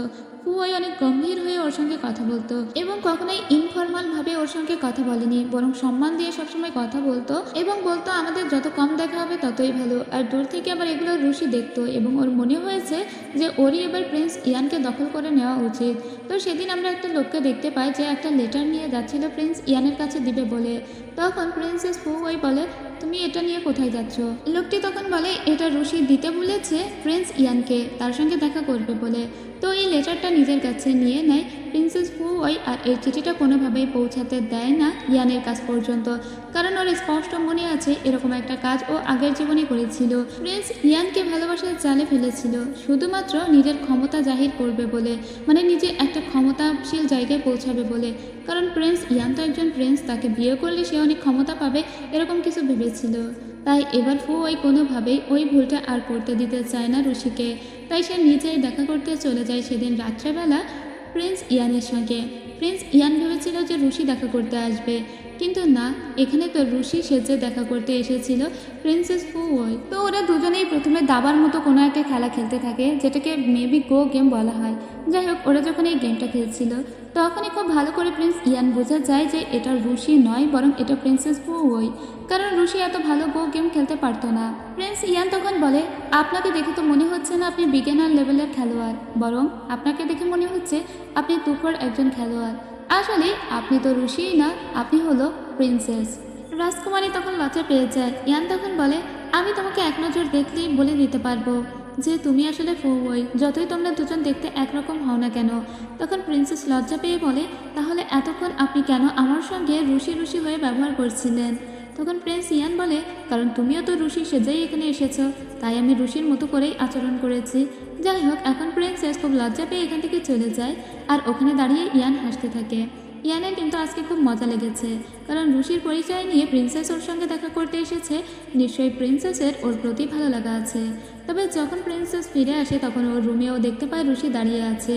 রুশি ওকে বলে, তুমি আমার জামা কাপড় পরে কোথায় গিয়েছিলে? নিশ্চয়ই প্রিন্স ইয়ানের সঙ্গে দেখা করতে গিয়েছিলে, আজকে তার সাথে আমার দেখা করার কথা ছিল, কিন্তু তুমি আমার মতো দেখতে বলে আমার জামা পরে তার সঙ্গে দেখা করতে চলে গিয়েছো। তোমাকে এত বড় স্পর্ধা কে দিয়েছে? তুমি প্রিন্সেস বলে যা তাই করবে। কিন্তু এর কোনো কথারই কোনো উত্তর করে না প্রিন্সেস আর বলে, তোমার জন্য যা ভালো আমি শুধু সেটাই করেছি, তুমি প্রিন্স ইয়ানের থেকে দূরে থাকবে, তাহলে নিজে ভালো থাকতে পারবে। এরপরে ওর খুবই খারাপ লাগে, কারণ ও রুশিকে কষ্ট দিয়েছে। যাই হোক, এদিকে প্রিন্স ইয়ানকে দেখতে পায়, ওর মনটা আজকে খুবই ফুরফুরা ছিল এবং ও মনে মনে ভাবছিল যে প্রিন্সেস হয়তোবা ওকে পছন্দ করে। আর প্রিন্সেস গতকাল রাত্রে যে গো গেমটা ওর সঙ্গে খেলছিল সেটা ছিল অসমাপ্ত খেলা, তাই ও এটাকে মিলানোর চেষ্টা করছিল এবং ও একটা চিঠি পাঠিয়ে দিয়েছে প্রিন্সেসের কাছে যাতে প্রিন্সেস আজকে ওর সঙ্গে দেখা করতে আসে। কিন্তু প্রিন্সেস সারাদিন শুয়ে বসেই ছিল এবং ও সিদ্ধান্ত নিয়েছে যে না, ইয়ানের সঙ্গে দেখা করতে যাবে না, কারণ ইয়ানের সঙ্গে ও যতই দেখা করবে ততই ওদের জীবনটা আরও বেশি জড়িয়ে যাবে। ওর দাসী এসে জিজ্ঞেস করে, আপনি কি দেখা করতে যাবেন না ইয়ানের সঙ্গে? তখন প্রিন্সেস বলে, না, ওকে বলে দিও আমি আসবো না। কিন্তু তখন পিছন থেকে রুশি এই কথাটা শুনে ফেলার সাথে সাথে ও প্রিন্সেস সেজে নেয় এবং সোজা সেই জায়গায় চলে যায় যেখানে আগে থেকেই প্রিন্স ওর জন্য ওয়েট করছিল। তো এখানে প্রথমে তো ওকে দেখে মনে করেছিল ইয়ান যে হয়তোবা ওই ওর সঙ্গে দেখা করতে আসছে। এরপরে খুবই হাসি মুখ নিয়ে ভিতরে প্রবেশ করে রুশি, কারণ এটা তো রুশিই ছিল। রুশি তো আর জানতো না যে প্রিন্সেস ফুয়ের সঙ্গে প্রিন্স ইয়ানের ঠিক সম্পর্কটা কেমন। ওই হেসে হেসেই কথা বলতে লাগে আর এতেই মনে মনে খটকা লাগে প্রিন্সের যে এটা আসলেই তো ফুয়াই বলে মনে হচ্ছে না। এছাড়া ফুয়াই একটা চা বিশেষভাবে পছন্দ করত, কিন্তু ওরা যে রেস্টুরেন্টে বসেছিল সেখানে অন্য একটা চা সার্ভ করা ছিল আর এটা রুশির পছন্দের ছিল। রুশি বলে, এই চাটা আমার খুবই পছন্দের। এই কথা শুনেই প্রিন্স বুঝতে পারে যে এটা আসলেই ফুয়াই নয়, বরং এটা হলো রুশি। তখন প্রিন্স ফুয়াই খুবই রেগে গিয়ে বলে যে এখানে আসার কথা ছিল ফুয়ের, তাহলে তুমি এখানে কেন এসেছো? আমি খুব ভালো করেই বুঝতে পেরেছি তুমি রুশি। এখানে তোমার আসার উদ্দেশ্যটা কি? আমাদের দুজনের ভিতরে বন্ডিং তো অতটাও ভালো নয় যে তুমি এখানে প্রিন্সেসের হয়ে মজা নিতে আসবে। এবার রুশি রেগে যায় আর বলে, আপনি কিভাবে জানতে পারলেন যে আমি প্রিন্সেস নই, আমি রুশি? তো তখন প্রিন্স ইয়ান বলে, তুমি 3 কিলোমিটার দূরে থাকলেও রুশি এবং প্রিন্সেস ফু ওই যদি পাশাপাশি দাঁড়ায় তাহলে আমি এক নজরেই দেখেই বলে দিতে পারবো যে এটা প্রিন্সেস আর এটা রুশি। ঠিক তখনই প্রিন্সেসও এখানে এসেছিল। প্রিন্সেস ওদের দুজনের কথা বলতে শুনে নেয়। তো এখানে রুশি প্রথমে বলে যে আমার আপনার প্রতি একটা ভালো লাগা আছে, সেই থেকেই আমি এখানে এসেছি। কিন্তু প্রিন্স এই কথা শুনে বলে, আমি শুধু তোমাকে বন্ধুই মনে করি, এর বাইরে আমাদের দুজনের ভিতরে আর কোনো সম্পর্ক নেই। এই কথাটা তুমি মনে রাখবে, আর কখনোই এরকম মজা করতে আসবে না আমার সাথে। আর দূর থেকে এই সমস্ত কিছুই ওই দেখছিল দাঁড়িয়ে দাঁড়িয়ে। আর রুশির এই কথাগুলো শুনে খারাপ লাগে, তাই রুশি বলে, ঠিক আছে, যেহেতু আমি জেনেই গেলাম, আজকের পর থেকে আমি কখনো আপনাকে আর বিরক্ত করতে আসবো না। আপনি এবং ফুই দুজনে একসঙ্গে ভালো থাকুন, দুজনে দ্রুত বিয়ে করে নিন। এটা বলে এখান থেকে চলে যায়। ঠিক তখনই ভিতরে প্রবেশ করে প্রিন্সেস। এরপরে ওরা দুজনেই ছাতা মাথায় দিয়ে বৃষ্টির ভিতরে হাঁটছিল। তখন প্রিন্সেস ওকে বলে যে আপনি কিভাবে বুঝলেন যে ওটা রুশি ছিল? তখন প্রিন্স আবারও বলে, সেটা তো আমি বলেই দিয়েছি যে আমি যদি এক নজরেও তোমাকে দেখি তাহলেও চিনতে পারবো। আর নিশ্চয়ই তুমি আমাদের বলা সমস্ত কথা শুনে নিয়েছো যে আমি তোমাকে পছন্দ করি। এই বিষয়ে তোমার কি মতামত সেটা আমাকে জানাবে না? প্রিন্সেস তখন কিছুই বলে না। প্রিন্সেস শুধু এটা বলে, আমাদের দুজনের আসলে এক হওয়া কখনো সম্ভব ছিল না, আর আমি চাইও না, কারণ আপনি আমার সঙ্গে যতই জড়িত হবেন ততই আপনার জীবনের বিপত্তি নেমে আসবে, সেজন্যই আমি চাই না। এতে প্রিন্স বলে, আমি তোমার জন্য ওয়েট করব। যদি তোমার মনে হয় যে আমি এখনো সঠিকভাবে তোমাকে ইমপ্রেস করতে পারিনি তাহলে আমি আরও চেষ্টা করব এবং ওয়েট করব বলে ওখান থেকে চলে আসে। এদিকে যখন ফুয়াই ফিরে আসে ওর বাড়িতে, ঠিক তখনই দেখতে পায় যে আগে থেকে ক্রাউন প্রিন্স তার জন্য ওয়েট করছে। তো এবার ফুয়াই এসে ক্রাউন প্রিন্সকে বলে, আপনি যেহেতু নিজেই আমার সঙ্গে দেখা করতে এসেছেন, নিশ্চয়ই ইম্পর্টেন্ট কিছু ঘটে গিয়েছে বলেই দেখা করতে এসেছেন। তখন রাজকুমার বলে, হ্যাঁ, ইম্পর্টেন্ট কিছু তো অবশ্যই। আমি শুনেছি ডাকাতেরা আপনার পুরো পরিবারকে শেষ করে দিয়েছে, একমাত্র আপনিই বেঁচে আছেন। তো আপনি এখানে দীর্ঘদিন ধরে পড়ে আছেন, আপনার ফ্যামিলির কোনো খোঁজখবর পর্যন্ত রাখেন না। তো আমি কি মনে করতে পারি না যে আপনার ফ্যামিলির মৃত্যুর পিছনে আপনি দায়ী? প্রিন্সেস তখন বলে, কি আশ্চর্য কথা, আমার পুরো ফ্যামিলি শেষ হয়ে গিয়েছে, আমি আর কার সঙ্গে যোগাযোগ করব? তার থেকেও বড় কথা, আমিই একমাত্র বেঁচে আছি, আর আমি কেন আমার ফ্যামিলিকে মারতে যাব? আমি যদি আমার ফ্যামিলিকে মারতেই যেতাম তাহলে সেখানেই থাকতাম, এখানে আসতাম না। তাই আপনার আরও একটু বেশি এভিডেন্স নিয়ে কথা বলা উচিত। এদিকে আমরা আবার রুই ইয়াওকে দেখতে পাই, যার হাতে একটা লেটার ছিল। ল্যান্টন ফেস্টিভ্যালে আসার জন্য প্রিন্স ওকে আহ্বান করেছে। মানে ক্রাউন প্রিন্স বলেছে, ল্যান্টন ফেস্টিভ্যালের দিন আমি তোমার সঙ্গে দেখা করতে চাই। ও এর মনে পড়ে আগেরবার যখন ল্যান্টন ফেস্টিভ্যাল হয়েছিল তখন ইয়ানের উপর অনেক বড় একটা আঘাত এসেছিল, আর রুশির উপরেও। তাই এবার ও আর সেটা হতে দিবে না এবং ও রুশিকে আটকাবে। ইয়ান সেদিন রাত্রেবেলা আবারও ঘুমিয়ে ঘুমিয়ে ওদের আগের জন্মের সেই বিয়ের দিনকার স্মৃতিগুলো দেখতে থাকে। আগের জন্মে ওর নায়িকাকে বিয়ে করতে পারেনি। রুশি ওকে বলেছিল যে আজকেই আমাদের পথ দুই দিকে বেঁকে গেল, আর এটা দেখার সাথে সাথেই ওর ঘুম ভেঙে যায় এবং ও মনে মনে বলে, আস্তে আস্তে স্মৃতিগুলো যেন আরও বেশি করে উজ্জ্বল হয়ে উঠছে। সেদিন রাত্রেবেলা ল্যান্টন ফেস্টিভ্যাল হওয়ার কথা ছিল। তো প্রিন্সেস ফু ওয়েল তখন ল্যান্টন ফেস্টিভ্যাল দেখার উদ্দেশ্যে বাইরে বের হয়। তবে সে এখানে আসার আগে তার পরিচারিকা অর্থাৎ তার দাসীকে বলে এসেছে যেন আজকে রুশিকে বাড়ি থেকে বের হতে না দেওয়া হয়, কারণ আজকে এখানে অনেক বড় একটা দুর্ঘটনা ঘটতে চলেছে। এখানে আসার পরে তার দেখা হয়ে যায় আবারও ইয়ানের সঙ্গে। যদিও ফু ওই আর ইয়ানের সঙ্গে দেখা করতে চাইছিল না, কিন্তু তারপরেও ভাগ্য বারবার ওদের দুজনকে একসঙ্গে এনে দিচ্ছিল এবং বারবার ওদের দেখা হয়ে যাচ্ছিল। ইয়ান তখন ফু ওইকে বলে, দেখো, ভাগ্য আবার আমাদের এক জায়গায় এনে দিল এবং আমাদের আবারও দেখা হয়ে গেল। কিন্তু ফু ওই তখন বলে, কিন্তু আমাদের দুজনের দুটো পথ দুই দিকে বেঁকে গিয়েছে, কখনো আমি আর আপনি এক হতে পারবো না। তবে আবারও আগের জন্মের কিছু স্মৃতি দেখানো হয়। ঠিক তখনই আমরা রাজপুত্রকে দেখি আর রুই ইয়াওকে দেখি। ওরা দুজনেও এই ল্যান্টন ফেস্টিভ্যালে এসেছিল। তবে রাজপুত্র এখানে ফু ওয়াইকে দেখে বেশ বিরক্তই হয়েছিল মনে হচ্ছিল, কারণ সে তার ভাইয়ের সঙ্গে এই রাজকন্যাকে বেশি একটা দেখতে পারছিল না। তার মনে হতো যে এই রাজকন্যার ভিতরে কিছু একটা ঝামেলা আছে। এরপরে ওরা দুজনে একটা দোকানের কাছে আসে যেখানে অনেকগুলো সুগন্ধিত স্যাশে ঝোলানো ছিল। তো একটা স্যাশে দেখে থমকে যায় রাজকুমারী, কারণ এর সাথে ওর আগের জন্মেরও সম্পর্ক ছিল। এরকম একটা স্যাশে ওকে ইয়ান উপহার দিয়েছিল একবার আগের জন্মেও, যেটা নিয়ে ওর অনেক স্মৃতি ছিল। তো এবার এই স্যাশেটা যখন টাচ করে ইয়ান বলে, এটা কি তোমার ভালো লেগেছে? এটাকে আমি তোমাকে কিনে দেব। কিন্তু ওই স্যাশেটা আর কিনতে চাইছিল না রাজকুমারী। রাজকুমারী বলে যে না, এটা আমার একটুও ভালো লাগেনি। এই জীবনে আসলে ও কোনো কিছুর সঙ্গেই আর জড়িত থাকতে চাইছিল না, কিন্তু তারপরেও ওই স্যাশেটা কিনে নিয়ে যায় ইয়ান। আর ওর পিছু পিছু হাঁটতে থাকলে তখনই দেখা যায় ওই দোকানের যে মালিক ছিল সে এসে ওর উপর অ্যাটাক করতে শুরু করে দেয়। আসলে এরা ছিল ভাড়া করা অ্যাসাসিন এবং কেউ এদেরকে শুধুমাত্র রাজকুমারীকে মারার জন্যই পাঠিয়েছে। যাই হোক, এরপরে এখানে খুব দুর্দান্ত একটা ফাইট শুরু হয়ে যায়। একই জায়গায় রাজকুমারও ছিল। তো ক্রাউন প্রিন্স তখন রুই ইয়াওকে প্রোটেক্ট করতে শুরু করে। তো এরা দুই ভাই ফাইট করতে শুরু করে। আর প্রিন্সেসের কাছে সবসময় একটা ক্রস বো থাকতো, সেটা দিয়ে ও বেশ কিছু মানুষজনকে মারে। কিন্তু একটা বাচ্চা মেয়ের কাছে ওরা হেরে যাচ্ছিল। একটা বাচ্চা মেয়ে হঠাৎ কোথা থেকে এসে রাজকুমারীকে মারতে যায়। ওরা অনেক লোককে মারতে পারলেও ওই বাচ্চা মেয়েটিকে মারতে পারে না।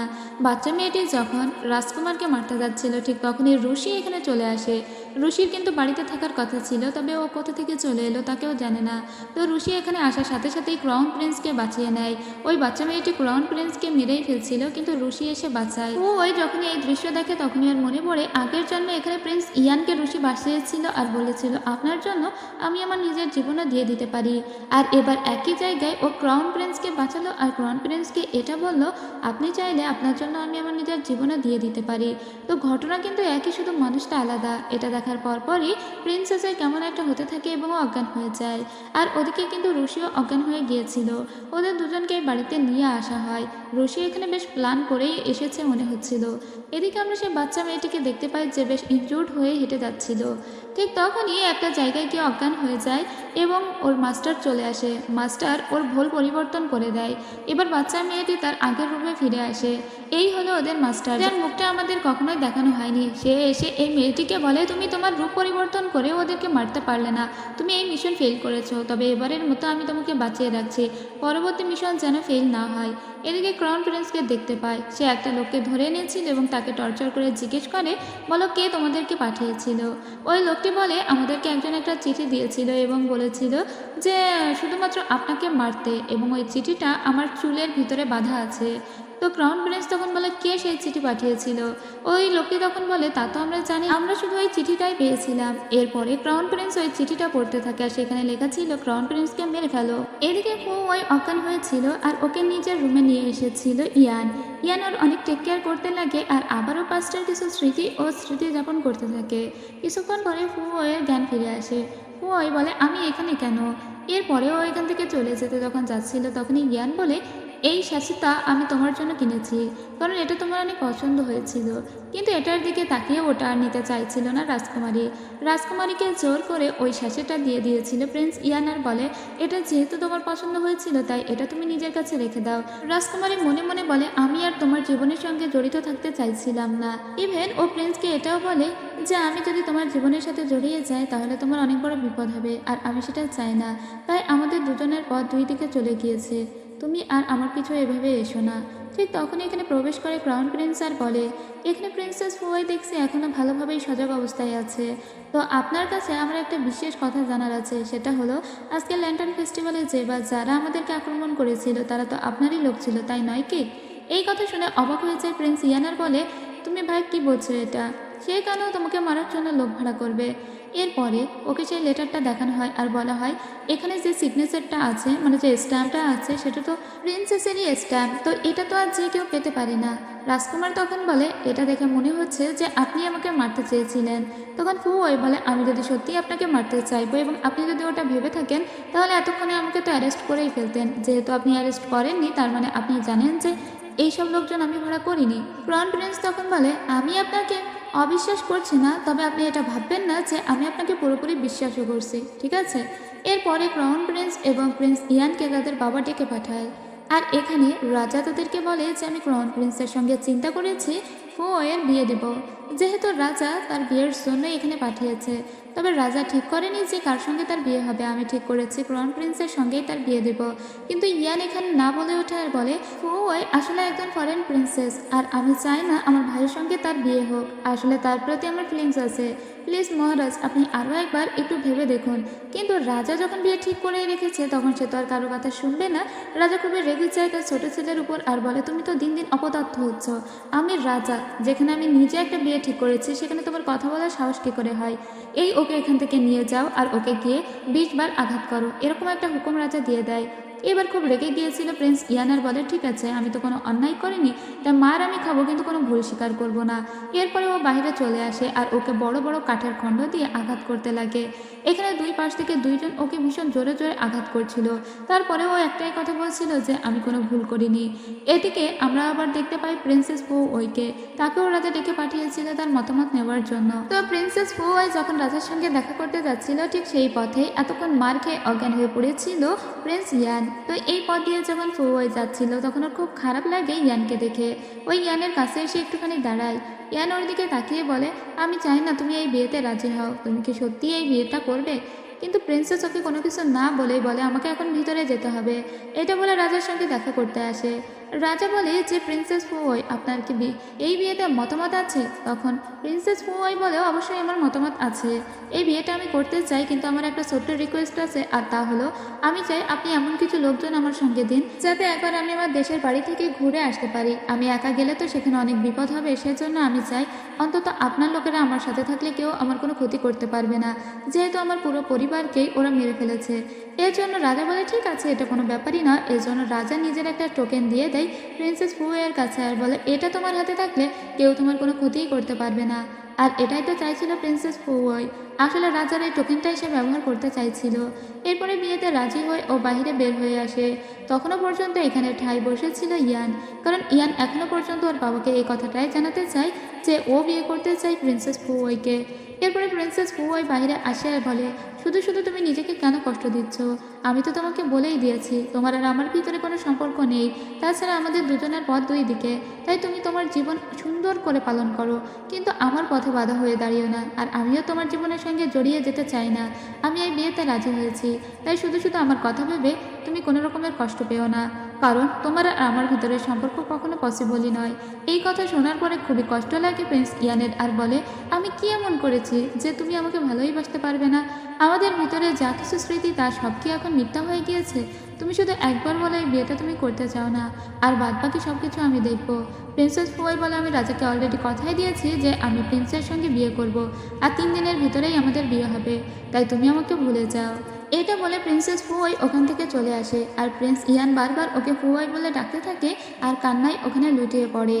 পরের দৃশ্যে দেখি ক্রাউন প্রিন্স জাও ফ্যামিলিতে আসে, আর এখানে মিস্টার জাও ক্রাউন প্রিন্সের হাতে একটা লেটার তুলে দিয়ে বলে, আমার বড় মেয়ে রোইয়াও বাড়ি ছেড়ে চলে গিয়েছে, যাওয়ার আগে সে এই লেটারটা আপনার উদ্দেশ্যে লিখে রেখে গিয়েছে।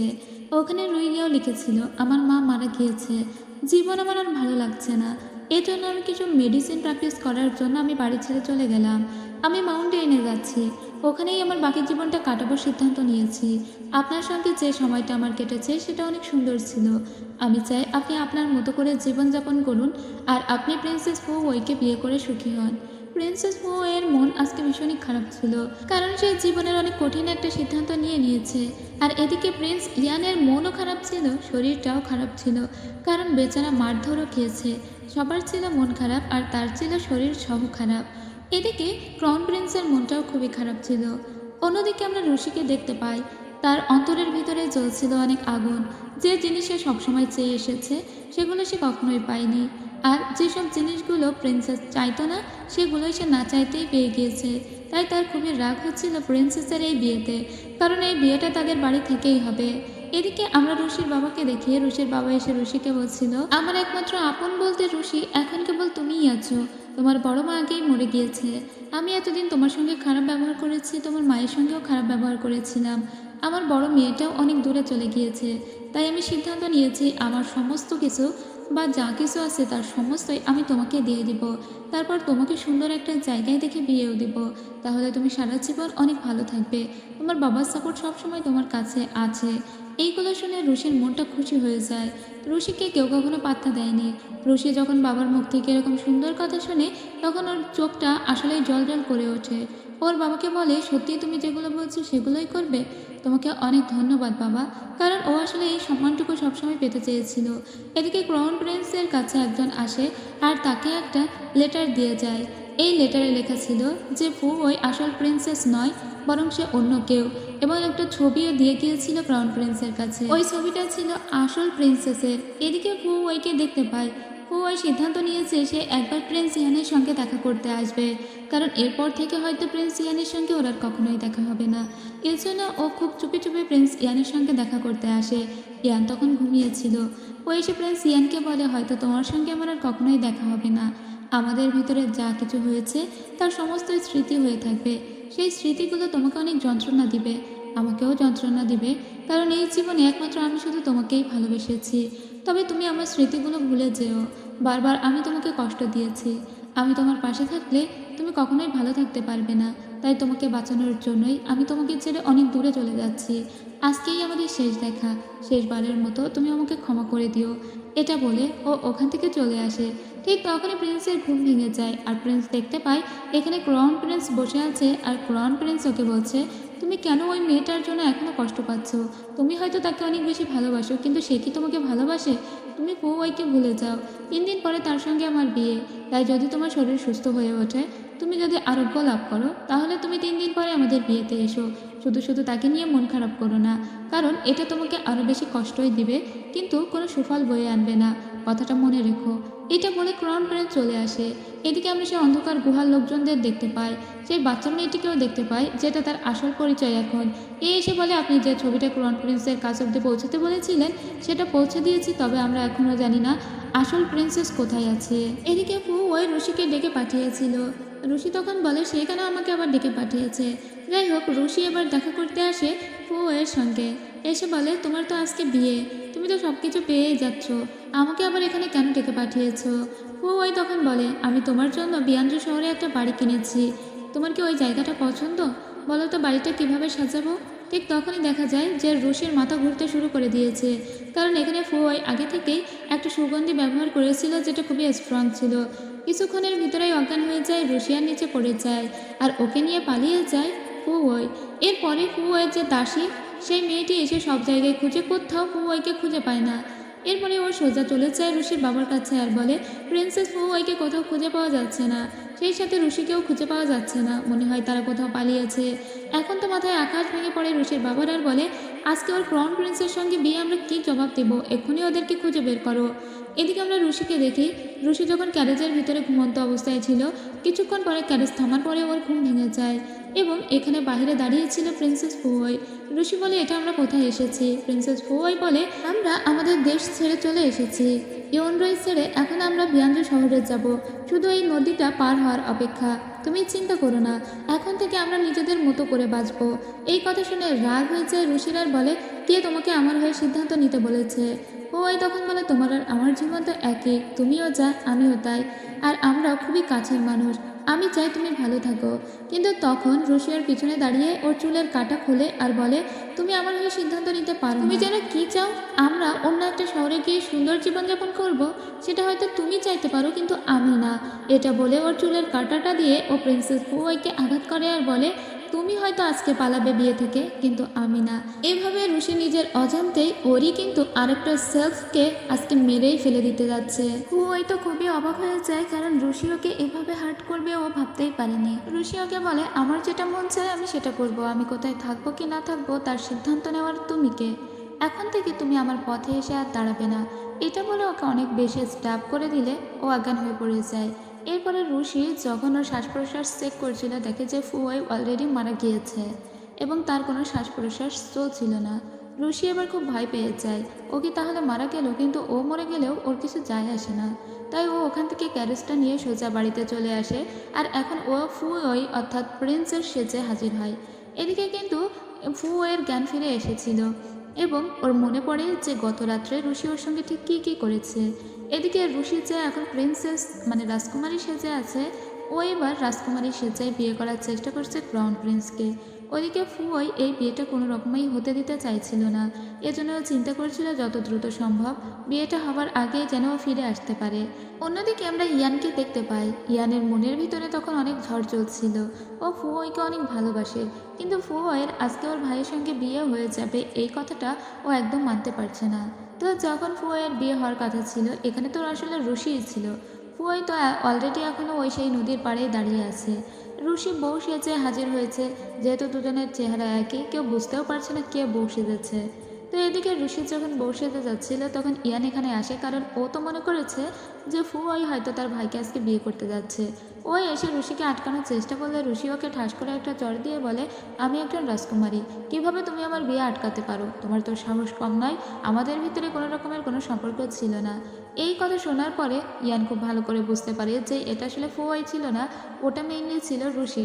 যাই হোক, এরপরে ওদের বিয়েটা হয়ে যায় এবং ক্রাউন প্রিন্সের মেনশনেও চলে এসেছিল ঋষি। ক্রাউন প্রিন্সও কিন্তু জানতো না যে তার বউ অলরেডি বদল হয়ে গিয়েছে। ওদিকে ফুয়াই ফিরে এসেছিল এবং ও অজ্ঞান হয়ে যাচ্ছিল। ঠিক সেই মুহূর্তে ইয়ানুকে ধরে ফেলে আর বলে, আমি ঠিক জানতাম যে ওই বিয়েটা ফুয়াই করছিল না, ওটা আসলে ঋষি করছিল।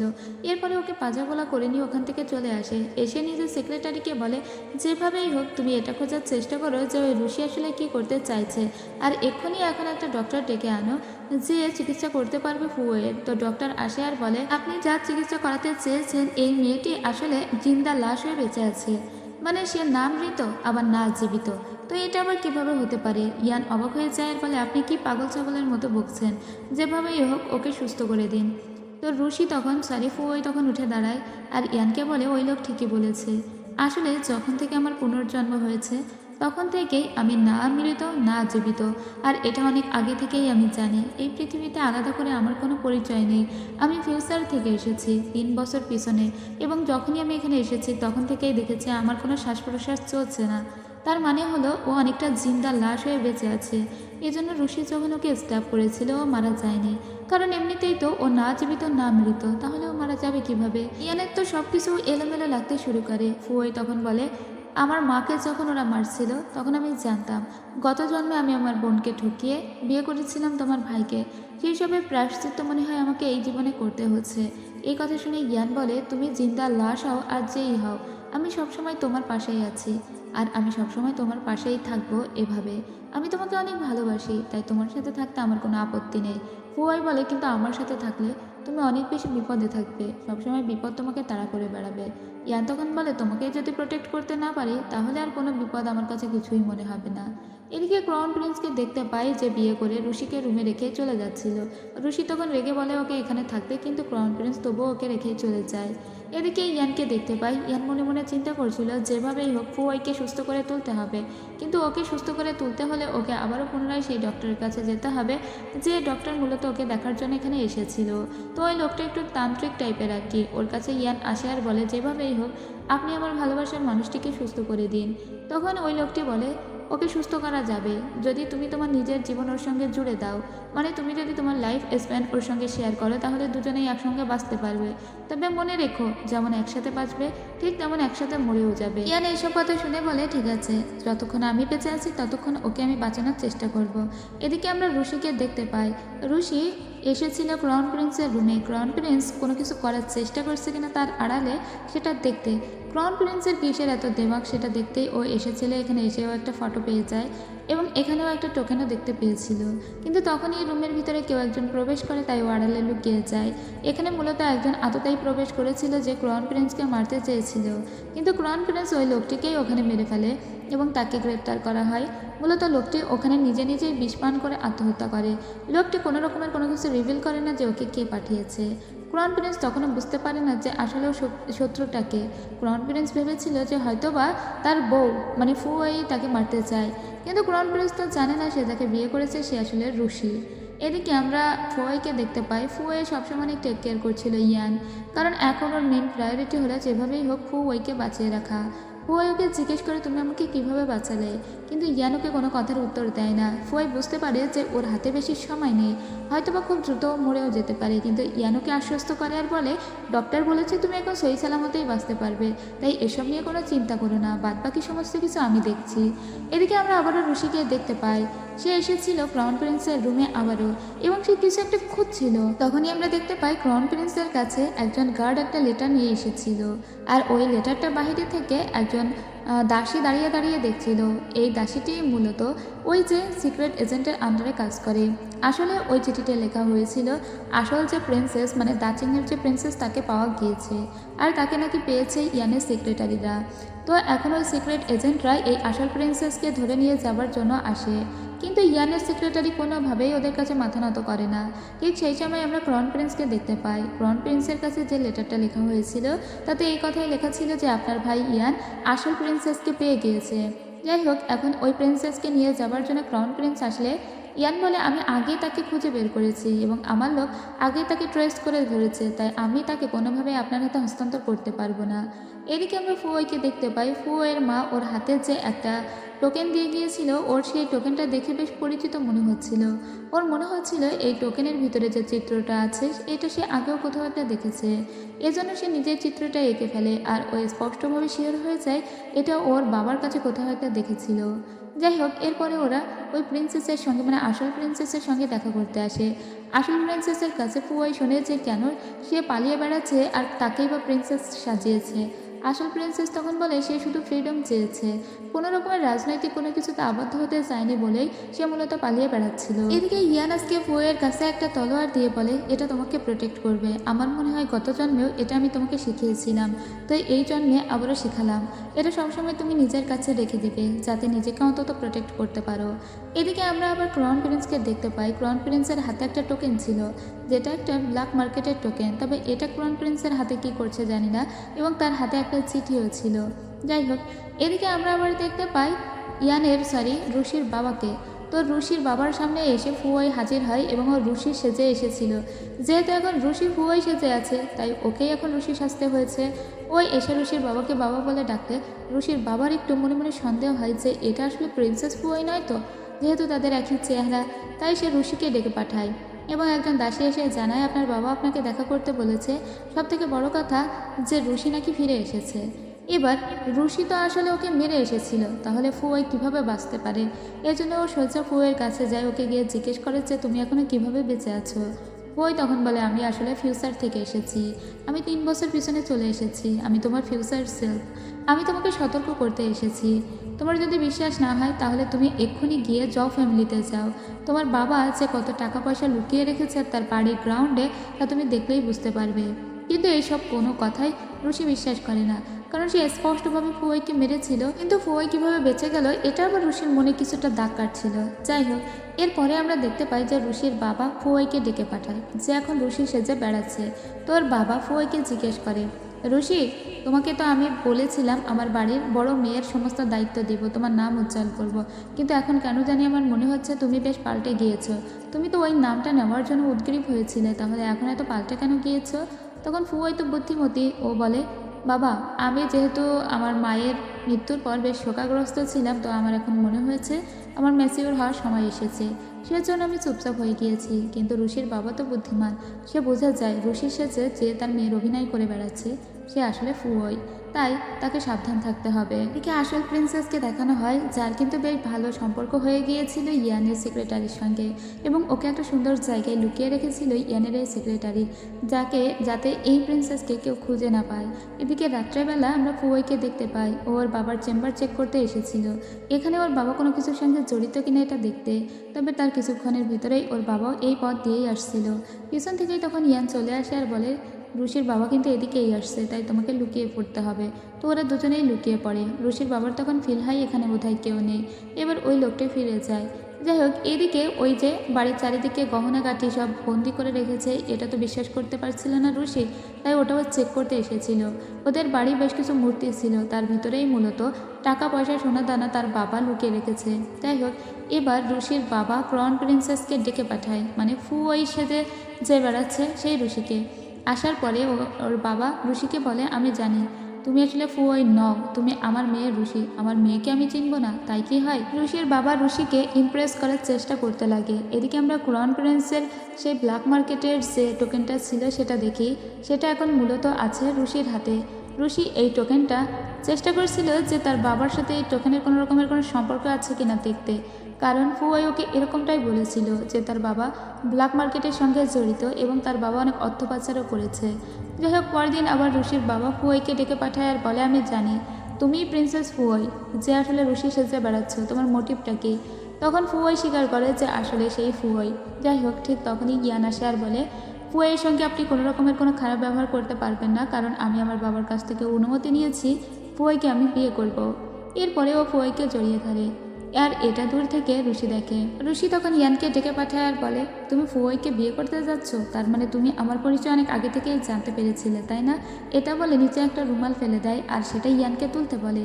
ইয়ান ওই রুমালটা তুলতে গিয়ে দেখে ওর ভিতরে একটা টোকেন আছে। তো টোকেনটাও নিজের কাছে রেখে দেয় আর রুমালটা দিয়ে দেয় রুশিকে। আসলে রুশি গোপনে ওকে একটা হিন্টস দিল যে এই টোকেনটা কিসের, এটা খুঁজে বের করো। তো ইয়ান তখন ওই টোকেনটা নিয়ে ফিরে আসে আর ওটা যে কিসের টোকেন সেটাও খুঁজে বের করতে লাগে। ওই সেম টোকেন একটা আছে আসলে ইয়ানের বড় ভাইয়ের কাছে, মানে ক্রাউন প্রিন্সের কাছে, আর একটা আছে হলো রুশির বাবার কাছে। আসলে রুশির বাবা কোনো সাধারণ মানুষ নয়, রুশির বাবা হচ্ছে ব্ল্যাক মার্কেটের একজন এজেন্ট এবং সেই মূলত ওই সিক্রেট এজেন্টের মেইন সদস্য। যাই হোক, তার একটাই উদ্দেশ্য আর তা হলো এখানকার রাজসিংহাসন দখল করা। এদিকে ক্রাউন প্রিন্সকে দেখতে পায় ক্রাউন প্রিন্সকে তার বাবা ডেকে পাঠিয়েছিল। তো বাবা এখন দুই ছেলেকেই ডেকে পাঠিয়েছে। রাজা এখন ক্রাউন প্রিন্সকে বলে, তোমার ভাই সে নাকি খুব ভালোবাসে একটি মেয়েকে, তো আমি তার সঙ্গে তার বিয়ে দেব বলে ঠিক করেছি। আসলে ওটা হলো ফুওই। যাই হোক, এখন ক্রাউন প্রিন্স বলে, কিন্তু আমার ভাই তো রুশিকে নয়, ফুয়াইকে পছন্দ করতো, তাহলে সে হঠাৎ কেন রুশিকে বিয়ে করার জন্য এত পাগল হয়ে গিয়েছে। তখনই ক্রাউন প্রিন্স বুঝতে পারে যে আসলে তার যার সাথে বিয়ে হয়েছে সেটাই রুশি এবং তার ভাই যার সাথে বিয়ে করতে চলেছে ওটা ফুয়াই। এদিকে আবার ফুয়াইকে দেখতে পায় যে ও আড়াল থেকে দেখতে পাচ্ছিল ওর একজন দাসী কারো হাত থেকে একটা লেটার নিচ্ছিল এবং এই লেটারটা নাকি ওদের এজেন্টের কাছে পৌঁছানোর কথাও বলছিল। তখন ফুয়াই মনে মনে ভাবে যে নিশ্চয় এই দাসীর কোনো একটা সিক্রেট এজেন্টের সঙ্গে একটা সম্পর্ক আছে। তো ওদেরকে এখন ক্রাউন প্রিন্সকে এই সমস্ত কথাটা জানাতে হবে। ক্রাউন প্রিন্সকে সতর্ক করতে পারলেই মেবি ধরা পড়ে যাবে রুশির বাবা, কারণ রুশির বাবা হলো সব কিছুর পিছনে। যাই হোক, এদিকে ফুয়াই কিন্তু সেই চিকিৎসকের কাছে গিয়েছিল। চিকিৎসকের কাছ থেকে জানতে পেরেছে ইয়ান এবং ফুয়াইয়ের জীবনটা এখন জুড়ে দেওয়া হয়েছে এবং ওরা দুজনেই একসঙ্গেই বাঁচবে আর একসঙ্গেই মরবে। যাই হোক, আজকে ফুয়াইকে উপহার দেওয়ার জন্য একটা ল্যান্টার্ন বানিয়ে এনেছিল ইয়ান, যাতে ওদের দুজনেরই ফটোগ্রাফি করা ছিল এবং এটা খুবই পছন্দ হয়ে গিয়েছিল ফুয়াইয়ের। সেদিন রাত্রেবেলা ফুয়াই ওর বাবার রুমে যায়। আসলে যে লেটারটা ওর দাসী নিয়ে এসেছিল ও সেই লেটারটা দেখতেই এসেছিল। এখানে এসে দেখে যে ওর বাবা মিলিটারি বিভিন্ন সাপ্লাই জিনিসপত্রগুলো বাইরে পাচার করে, আর ওই যে চিঠিটা দিয়েছিল সেটা ওর বাবাই দিয়েছিল। কিন্তু আজকে ফুয়াই যখন এটা দেখতে এসেছিল তার বাবার রুমে, তখনও ধরা পড়ে যায়। রুশির বাবা বলে, তোমার স্পর্ধা হয় কী করে আমার রুমে এসে আমারই সমস্ত চেম্বার তল্লাশি করতে? ফুয়াই তখন বলে, আপনি এভাবে ব্ল্যাক মার্কেটের সঙ্গে জড়িত তা তো জানতাম না। তার মানে আপনি আমার মাকে মেরেছেন। আমার মা আসলে কোনো রকমের অর্থ পাচার কখনোই করেনি, আর আপনি আপনার বউয়ের উপর সমস্ত দোষ চাপিয়ে দিয়েছিলেন। তো তখন রুইয়াওয়ের মাও, মানে আমার বড় মাও মারা গিয়েছে, কিন্তু সমস্ত দোষ ছিল আপনার। তো এখন যেহেতু রুশির বাবা সব কিছু জানতে পেরেছে, যে ফুয়াই সব জানতে পেরেছে, তাই ফুয়াইকে সে মারতে যাচ্ছিল। কিন্তু তখনই ইয়ানের সেক্রেটারি ওখানে চলে আসে আর ফুয়াইকে ওখান থেকে বাঁচিয়ে নিয়ে চলে আসে। আসলে রুশি আর ফুয়াই এত এলোমেলো হয়ে যাচ্ছে কি বলবো, আপনারাও বুঝতে পারবেন কিনা আমার সন্দেহ। যাই হোক, এদিকে আমরা দেখতে পাই যে একটা চিঠি এসেছিল ক্রাউন প্রিন্সের কাছে এবং ওকে একটা জায়গায় আসতে বলা হয়েছিল। সেই জায়গা থেকে ওকে কিডন্যাপ করে নিয়ে আসে ইয়ান। এতে ক্রাউন প্রিন্স খুব রেগে যায় আর বলে, আমাকে কেন এখানে কিডন্যাপ করে নিয়ে এসেছো, তোমাদের সাহস তো কম নয়। তখন ফুয়াই সামনে আসে আর বলে, আপনি যাকে বিয়ে করেছেন সে আসলে রুশি আর আমি হলাম আসল ফুয়াই, এবং আমি আপনাকে একটা বিষয়ে সতর্ক করে দিতে চাই, তা হলো আপনার শ্বশুর সে কিন্তু বড় লেভেলে জালিয়াতি করার চেষ্টা করছে, আর আপনার চারপাশে যতজন দাসী আছে তারা সবাই কিন্তু আপনাকে ক্রাউন প্রিন্সের পদ থেকে সরানোর জন্য উঠে পড়ে লেগেছে, কারণ আপনার শ্বশুর এই দেশের সঙ্গে দেশদ্রোহিতা করতে চায় এবং সেই ওই রাজসিংহাসনে বসতে চায়। সেজন্য এখন থেকে আমাদের সতর্ক হয়ে থাকতে হবে এবং আপনাকেও আমাদের কথা মতো কাজ করতে হবে, তাহলেই কেবল রুশির বাবা ধরা পড়বে। সে আমার মাকে মেরেছে, এখন আমি তাকে কোনোভাবেই ছাড়বো না। যাই হোক, ক্রাউন প্রিন্স ওদের কথা বিশ্বাস করে আর বলে, ঠিক আছে তোমরা যেভাবে বলবে, রুশির বাবাকে ধরতে গেলে আমি ঠিক সেভাবেই কাজ করব। এখন ফুয়াই আর ইয়ান বেশ খুশি ছিল। ফুয়াইকে ইয়ান বলে, আমি তোমাকে এই জীবনে খুব বেশি করে চেয়েছিলাম, অবশেষে তোমাকে পেয়ে গেলাম। দূর থেকে ওদেরকে ক্রাউন প্রিন্স দেখে বলে, ভাই তুমিই জিতে গিয়েছো, কারণ তুমি তোমার ভালোবাসার মানুষটিকে পেয়ে গিয়েছো। এদিকে রুশির কাছে একজন দাসী এসে জানায়, আপনার হাজব্যান্ডকে কোথাও খুঁজে পাওয়া যাচ্ছে না। তার মানে ক্রাউন প্রিন্সকে আসলে খুঁজে পাওয়া যাবে কিভাবে, তাকে তো ইয়ান কিডন্যাপ করে নিয়ে গিয়েছিল, সে এখন নিজেই আত্মগোপনে আছে। পরদিন ও নিজেই ফিরে আসার সিদ্ধান্ত নেয় এবং ওই ইয়ানকে বলে আসে, ইয়ান তুমি কিন্তু এদিককার ব্যাপারটা সামলে নিও, আমি রুশির বাবাকে দেখছি, রুশির বাবা যাতে কোনো রকমের দেশদ্রোহিতা না করতে পারে সেজন্য আমাকে যতটা অভিনয় করা দরকার তা আমি করব। তবে তার আগে ফুয়াইয়ের সঙ্গে আমি একবার কথা বলতে চাই। ফুয়াই ওর সঙ্গে দেখা করতে আসে আর ফুয়াই বলে, কেন আমাকে ডেকে পাঠিয়েছে? তখন ক্রাউন প্রিন্স বলে, তুমি আমাকে এত ঘৃণা কেন করো? ফুয়াই তখন মনে মনে বলে, কেন ঘৃণা করি? আগের জন্মে শুধুমাত্র তোমার জন্য আমি আর ইয়ান দুজনেই মারা গিয়েছিলাম। তো সেই কথা ভাবলে আমার বুকে এখনো পেইন ওঠে। তবে এই কথা তো আর সে এখন ক্রাউন প্রিন্সকে বোঝাতে পারে না। তাই সে ক্রাউন প্রিন্সকে বলে, আমি আপনাকে ঘৃণা করি একটা বিশেষ কারণে, যে স্মৃতিটা হয়তো আপনার নিজেরও মনে নেই, কিন্তু এখন থেকে আমরা ইভেন হয়ে গেলাম। এখন থেকে আমি আর আপনাকে ঘৃণা করব না। এই জীবনে আপনি আমার কোনো অন্যায় করেননি। যাই হোক, এদিকে আমরা আবার ঋষিকে দেখতে পাই, যে তার বাবার সঙ্গে দেখা করতে গিয়েছিল। তার বাবা বলে, আমার মেয়ের উদ্দেশ্য কি তুমি জানো? সেটা হলো রাজসিংহাসন নেওয়া। তুমি আমার একমাত্র মেয়ে। এখন যদি তুমি আমার হয়ে কাজ করো তাহলে তুমি সব থেকে বেশি সুখে থাকবে। এখন তুমি বলো তুমি আমার হয়ে কাজ করবে কিনা? ঠিক সেই টাইমে এখানে ফিরে আসে আবার ক্রাউন প্রিন্স, আর এসে ঋষিকে বলে, আমি তোমার আসল পরিচয় জেনে গিয়েছি যে তুমি আসলে ক্রাউন প্রিন্সেস নও। এরপরে ও মাতালের মতো অভিনয় করতে লাগে। মূলত ঋষির বাবাকে দেখানোর জন্যই এই অভিনয়টা করছিল। ঋষির বাবা তখন ঋষিকে বলে, আমি তোমার কাছে একটা মেডিসিন দিয়ে যাচ্ছি। এই মেডিসিনটা তুমি দিন দুবেলা করে যেভাবেই হোক ক্রাউন প্রিন্সকে খাইয়ে দেবে। এতে আস্তে আস্তে সে পয়জনিয়াস হয়ে পড়বে এবং আস্তে আস্তে তার জীবন শেষ হয়ে আসবে। আর এভাবেই ক্রাউন প্রিন্সকে যদি আমরা একবার সরাতে পারি তাহলে রাজাকে সরানো আমাদের কাছে কোনো ব্যাপারই না, আর ইয়ান তো আরও কোনো ব্যাপার না। ঋষি তখন মনে মনে ভাবে বাবাকেই হেল্প করবে, কিন্তু তার পরক্ষণেই তার মনে হয় যে ক্রাউন প্রিন্স যখন মাতালের অভিনয় করছিল তখন তার হাতে একটা চুলের কাঁটা দিয়েছিল। তো এই কাঁটাটা দেখার সাথে সাথে ও বুঝতে পারে যে ওর সঙ্গে ফুয়াই দেখা করতে চেয়েছে। এরপরে সেই নদীর পাড়েও চলে আসে, যেখানে ফুয়াই ওর জন্য অপেক্ষা করছিল। ফুয়াই আজকে ঋষিকে ডেকে সমস্ত কথা বলে আর বলে, আসলে আমি তো তুমি আর তুমিই আমি, তাই তোমার মাও যা আমার মাও তা। আমাদের মাকে মেরেছে মূলত আমাদের বাবা, কারণ আমাদের বাবা সম্পূর্ণ অর্থ পাচারের সঙ্গে জড়িত এবং সে এক দেশ থেকে অন্য দেশে সবসময় অর্থ পাচার করেছে, বিভিন্ন মিলিটারি সাপ্লাই পাচার করেছে, আর সেসবের দায় সব পড়ে গিয়েছে আমাদের দুই মায়ের উপর। তাই যেভাবেই হোক আমাদের বাবাকে ধ্বংস করতে হবে। কিন্তু ঋষি ওর কথা বেশি একটা না শুনে চলে আসে। এদিকে ফুয়ের বিয়ের সমস্ত তোড়জোড় শুরু হয়ে গিয়েছিল। তবে বিয়ের আগে ইয়ানের বুকে বেশ পেইন ওঠে, কারণ ওর যে লাইফ স্প্যান জুড়ে আছে মূলত ফুয়ের সঙ্গে, সেটা দিন দিন খারাপ হতে থাকবে। এটা ওই চিকিৎসক আগে থেকেই বলে দিয়েছিল। কিন্তু ইয়ান সব জেনে বুঝেই তো তার লাইফ স্প্যানটা জোড়া লাগিয়ে নিয়েছে ফুয়ের সঙ্গে। তাই তার বুকে কি পেইন উঠলো কি না উঠলো সেটার সে তোয়াক্কা করে না। যেভাবেই হোক ফুয়ের সঙ্গে আজকে বিয়েটা ওকে সম্পন্ন করতেই হবে। এরপরে বিয়েটা তো প্রায় হয়ে যায়। ওরা যখন রাজার কাছে আসে, রাজা ওদের দুজনকেই আশীর্বাদ করে, কারণ ইয়ান আসলে খুবই ভালো ছেলে, সেটা রাজা বুঝতে পেরেছে। ইয়ান তার যোগ্য ছেলে। কিন্তু ওদের যখন এই বিয়েটা সম্পন্ন হচ্ছিল ঠিক সেই মুহূর্তে এখানে চলে আসে ক্রাউন প্রিন্স আর বলে, একটু ওয়েট করো। এটার পরে ক্রাউন প্রিন্স আসে আর ওর বাবাকে জানায় এটা আসলে ক্রাউন প্রিন্স ওই নয়, আসল যে ক্রাউন প্রিন্স সে গা ঢাকা দিয়েছিল এবং তাকে লুকিয়ে রেখেছে ইয়ান। এই হলো তার আসল ছবি।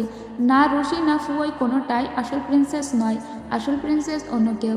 ঠিক তখনই ইয়ান বলে, ঠিক আছে তাহলে আমার ম্যানশন সার্চ করা হোক। আমি যদি আসল প্রিন্সেসকে লুকিয়ে রাখি তাহলে তো নিশ্চয়ই তাকে সেখানে পাওয়া যাবে। তো সার্চ করতে পাঠিয়ে দেওয়া হয়, কিন্তু ওখান থেকে একটা লেটার উদ্ধার হয় যেটা মূলত ছিল ক্রাউন প্রিন্সের বিপক্ষে, তার মানে লি শুর বিপক্ষে। সেখানে লেখা ছিল যে লিশু নাকি সমস্ত অর্থ এবং সমস্ত মিলিটারি সাপ্লাই একটা রুট দিয়ে পাচার করেছে। সেজন্য রাজা ক্রাউন প্রিন্সকে আটক করে আর ওকে আটকে একটা জায়গায় রাখতে বলে। এদিকে ইয়ান আর ফুয়ের খুব সুন্দর করে বিয়েটা হয়ে যায়। তো ইয়ান যখন ফুয়ের কাছে আসে, মানে আজকে তো ওদের বাসর রাত ছিল, তো প্রথমে ওরা বেশ নিজেদের ভিতরে একটু কথা বলে, নিজেদের ভিতরে বন্ডিংটা আরও বেশি মজবুত করে নেয়। এরপরে ইয়ান ফুয়াইকে কিস করতে গেলে ফুয়াই বলে, আজকের রাতের চাঁদটা কেমন? এটা বলার পরে ইয়ান বলে, ভীষণ সুন্দর। এটা বলে ওকে কিস করে, আর তারপরে ওরা দুজনেই এভাবেই রোমান্টিকতায় মত্ত হয়ে যায়। পরদিন সকালবেলা আবার ইয়ানকে দেখানো হয়। ইয়ান এসেছিল ওর বাবার দরবারে। ওর বাবা জানায় যেহেতু ক্রাউন প্রিন্সকে অ্যারেস্ট করে রাখা হয়েছে, সে তো আর ক্রাউন প্রিন্সের পদটা পাবে না। এখন ইয়ান তুমিই মাত্র বাকি আছো যে এই রাজ্যের হাল ধরতে পারো। তাই আমার ইচ্ছা যে এখন থেকে ক্রাউন প্রিন্সের পদবিটা তুমিই নাও। কিন্তু ইয়ান সেটা নিতে চায় না আর বলে, আমার ভাই সাময়িক একটা অন্যায় করেছে, নিশ্চয়ই সে আবার শুধরে যাবে। আমি আমার ভাইয়ের সাথে একবার দেখা করতে চাই। এটা বলে ক্রাউন প্রিন্সের সঙ্গে দেখা করতে আসে আর বলে, তুমি বোধহয় ভুলেই গিয়েছিলে যে আমিও পাল্টা কোনো কিছু তোমার বিরুদ্ধে রেডি করে রাখতে পারি। সব কিছু জেনে শুনে তুমি আমার পিছনে লাগতে গিয়েছিলে, সেটা তো আমি হতে দিব না। সব থেকে বড় কথা, তুমি আমার স্ত্রীর কোনো রকমের কোনো ক্ষতি করার চেষ্টা করবে না। দূর থেকে এইগুলো ঋষি দেখছিল, আর ঋষি বুঝতে পারে দুই ভাইয়ের ভিতরে একটা ঝামেলা শুরু হয়েছে এবং এটা আমার বাবাকে জানাতে হবে। তাই ও সোজা নিজের বাবার কাছে চলে আসে আর বাবাকে সমস্তই জানায় আর বলে, ক্রাউন প্রিন্স এখন সম্পূর্ণ একা হয়ে পড়েছে। না তার ভাই তার পক্ষে আছে, না তার বাবা তার পক্ষে আছে। এটাই আমাদের সময়। আমরা যদি ক্রাউন প্রিন্সের কাছে গিয়ে তার কাছ থেকে আর্মির টোকেনটা নিতে পারি তাহলে এই দেশের সমস্ত আর্মি বাবা তোমার ঘরে চলে যাবে আর তখন তুমি যেভাবেই হোক রাজা হতে পারবে। তাই সে ক্রাউন প্রিন্সের জন্য কিছু ঔষধ বানিয়ে নিয়ে আসে যেটা তার বাবাই দিতে বলেছিল এবং জোর করে ক্রাউন প্রিন্সকে ওই বিষাক্ত ঔষধটা খাইয়ে দেয়। ক্রাউন প্রিন্স এতে আরও মাতালের মতো হয়ে যায়। এরপরে ঋষির বাবা আসে আর ক্রাউন প্রিন্সকে বলে, তোমার হাতে যে লাল রঙের টোকেনটা আছে সেই টোকেনটা আমাকে দিয়ে দাও।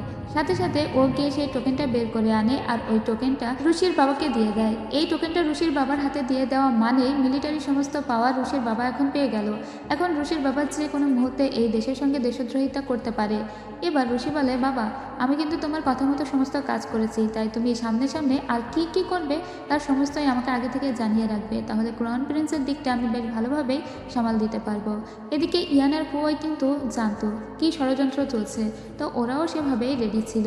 যাই হোক, এরপরে দৃশ্যে দেখতে পাই আবারও ক্রাউন প্রিন্সের সঙ্গে খুবই খারাপ ব্যবহার করতে থাকে ঋষি এবং ওকে দিন দুবেলা করে বিভিন্ন ওষুধ খাওয়াতে লাগে যাতে ও আরও বেশি করে খারাপ অবস্থায় পড়ে যায়। এদিকে ঋষির বাবা যে রাজ পোশাকের দিকে তাকিয়ে বলে, এই রাজ পোশাকের জন্য আমি 30 বছর ধরে অপেক্ষা করেছি, এখন থেকে এটা আমারই হবে। আর ক্রাউন প্রিন্সকে এসে বলে, আপনাকে প্লিজ দয়া করে আমার সাথে একটু বাইরে যেতে হবে। এটা বলে গেটের বাইরে নিয়ে আসে, কারণ একটু পরেই এখানে আর্মিদের আসার কথা ছিল। ক্রাউন প্রিন্স বলে, আমি বোধহয় আর বেশিক্ষণ বাঁচবো না, কারণ আমার জীবনের আয়ু ফুরিয়ে আসছে, আপনি কি করবেন একটু তাড়াতাড়ি করলে হয়। ঋষির বাবা তখন বলে, এত অধৈর্য কেন হচ্ছ, শেষ মুহূর্ত পর্যন্ত তোমাকে বেঁচে থাকতে হবে, দেখে তো যেতে হবে যে আমি তোমার শ্বশুর যে রাজা হয়েছে।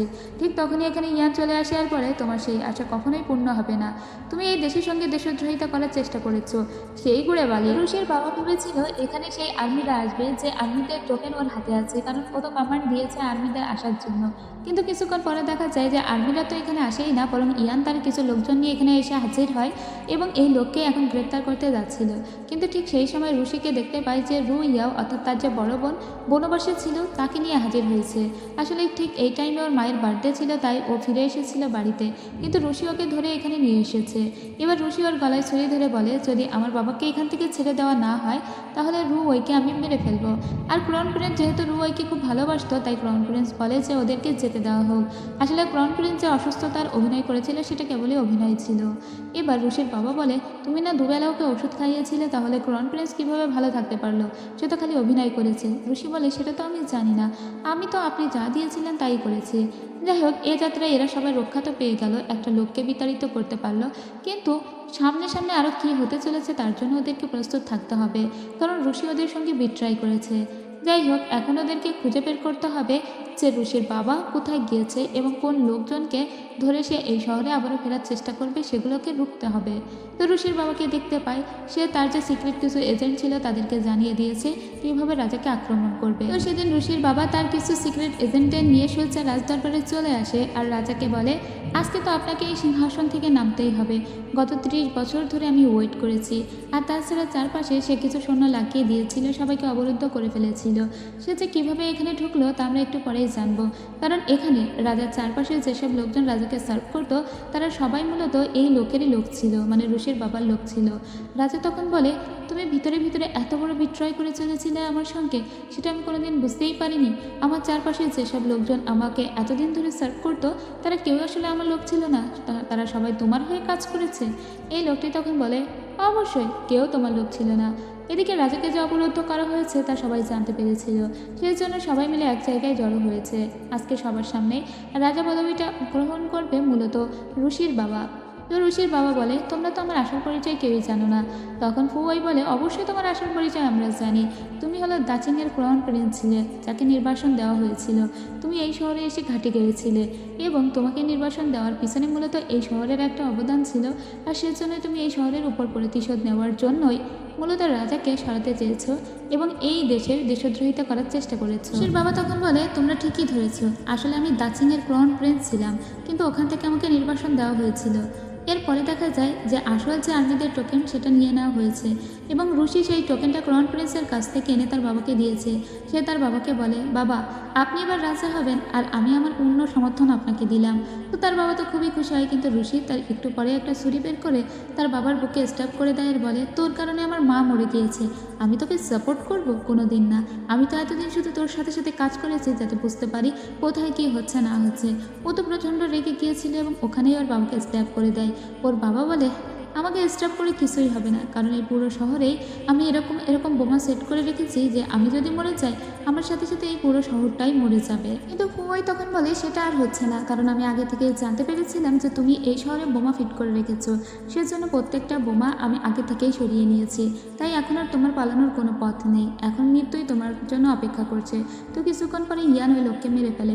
এদিকে ওই লোকের যে একজন দাসী ছিল, যে সবসময় ওই লোকের হয়ে খুব ভালো কাজ করতো, মানে রশিদের যে দাসী আর কি, সেই দাসী এবার উপর থেকে ফুয়াইকে মারতে যাচ্ছিল। ইয়ান এটা দেখা মাত্র সোজা ফুয়াইয়ের সামনে এসে দাঁড়ায়, আর ওই মেয়েটি যে ধনুকটি ছুঁড়েছিল সেটা সোজা গিয়ে লাগে ইয়ানের পিঠে, আর সাথে সাথে রুশিও একটা তলোয়ার চালিয়ে দিলে ওই মেয়েটি ওখানে মারা যায়।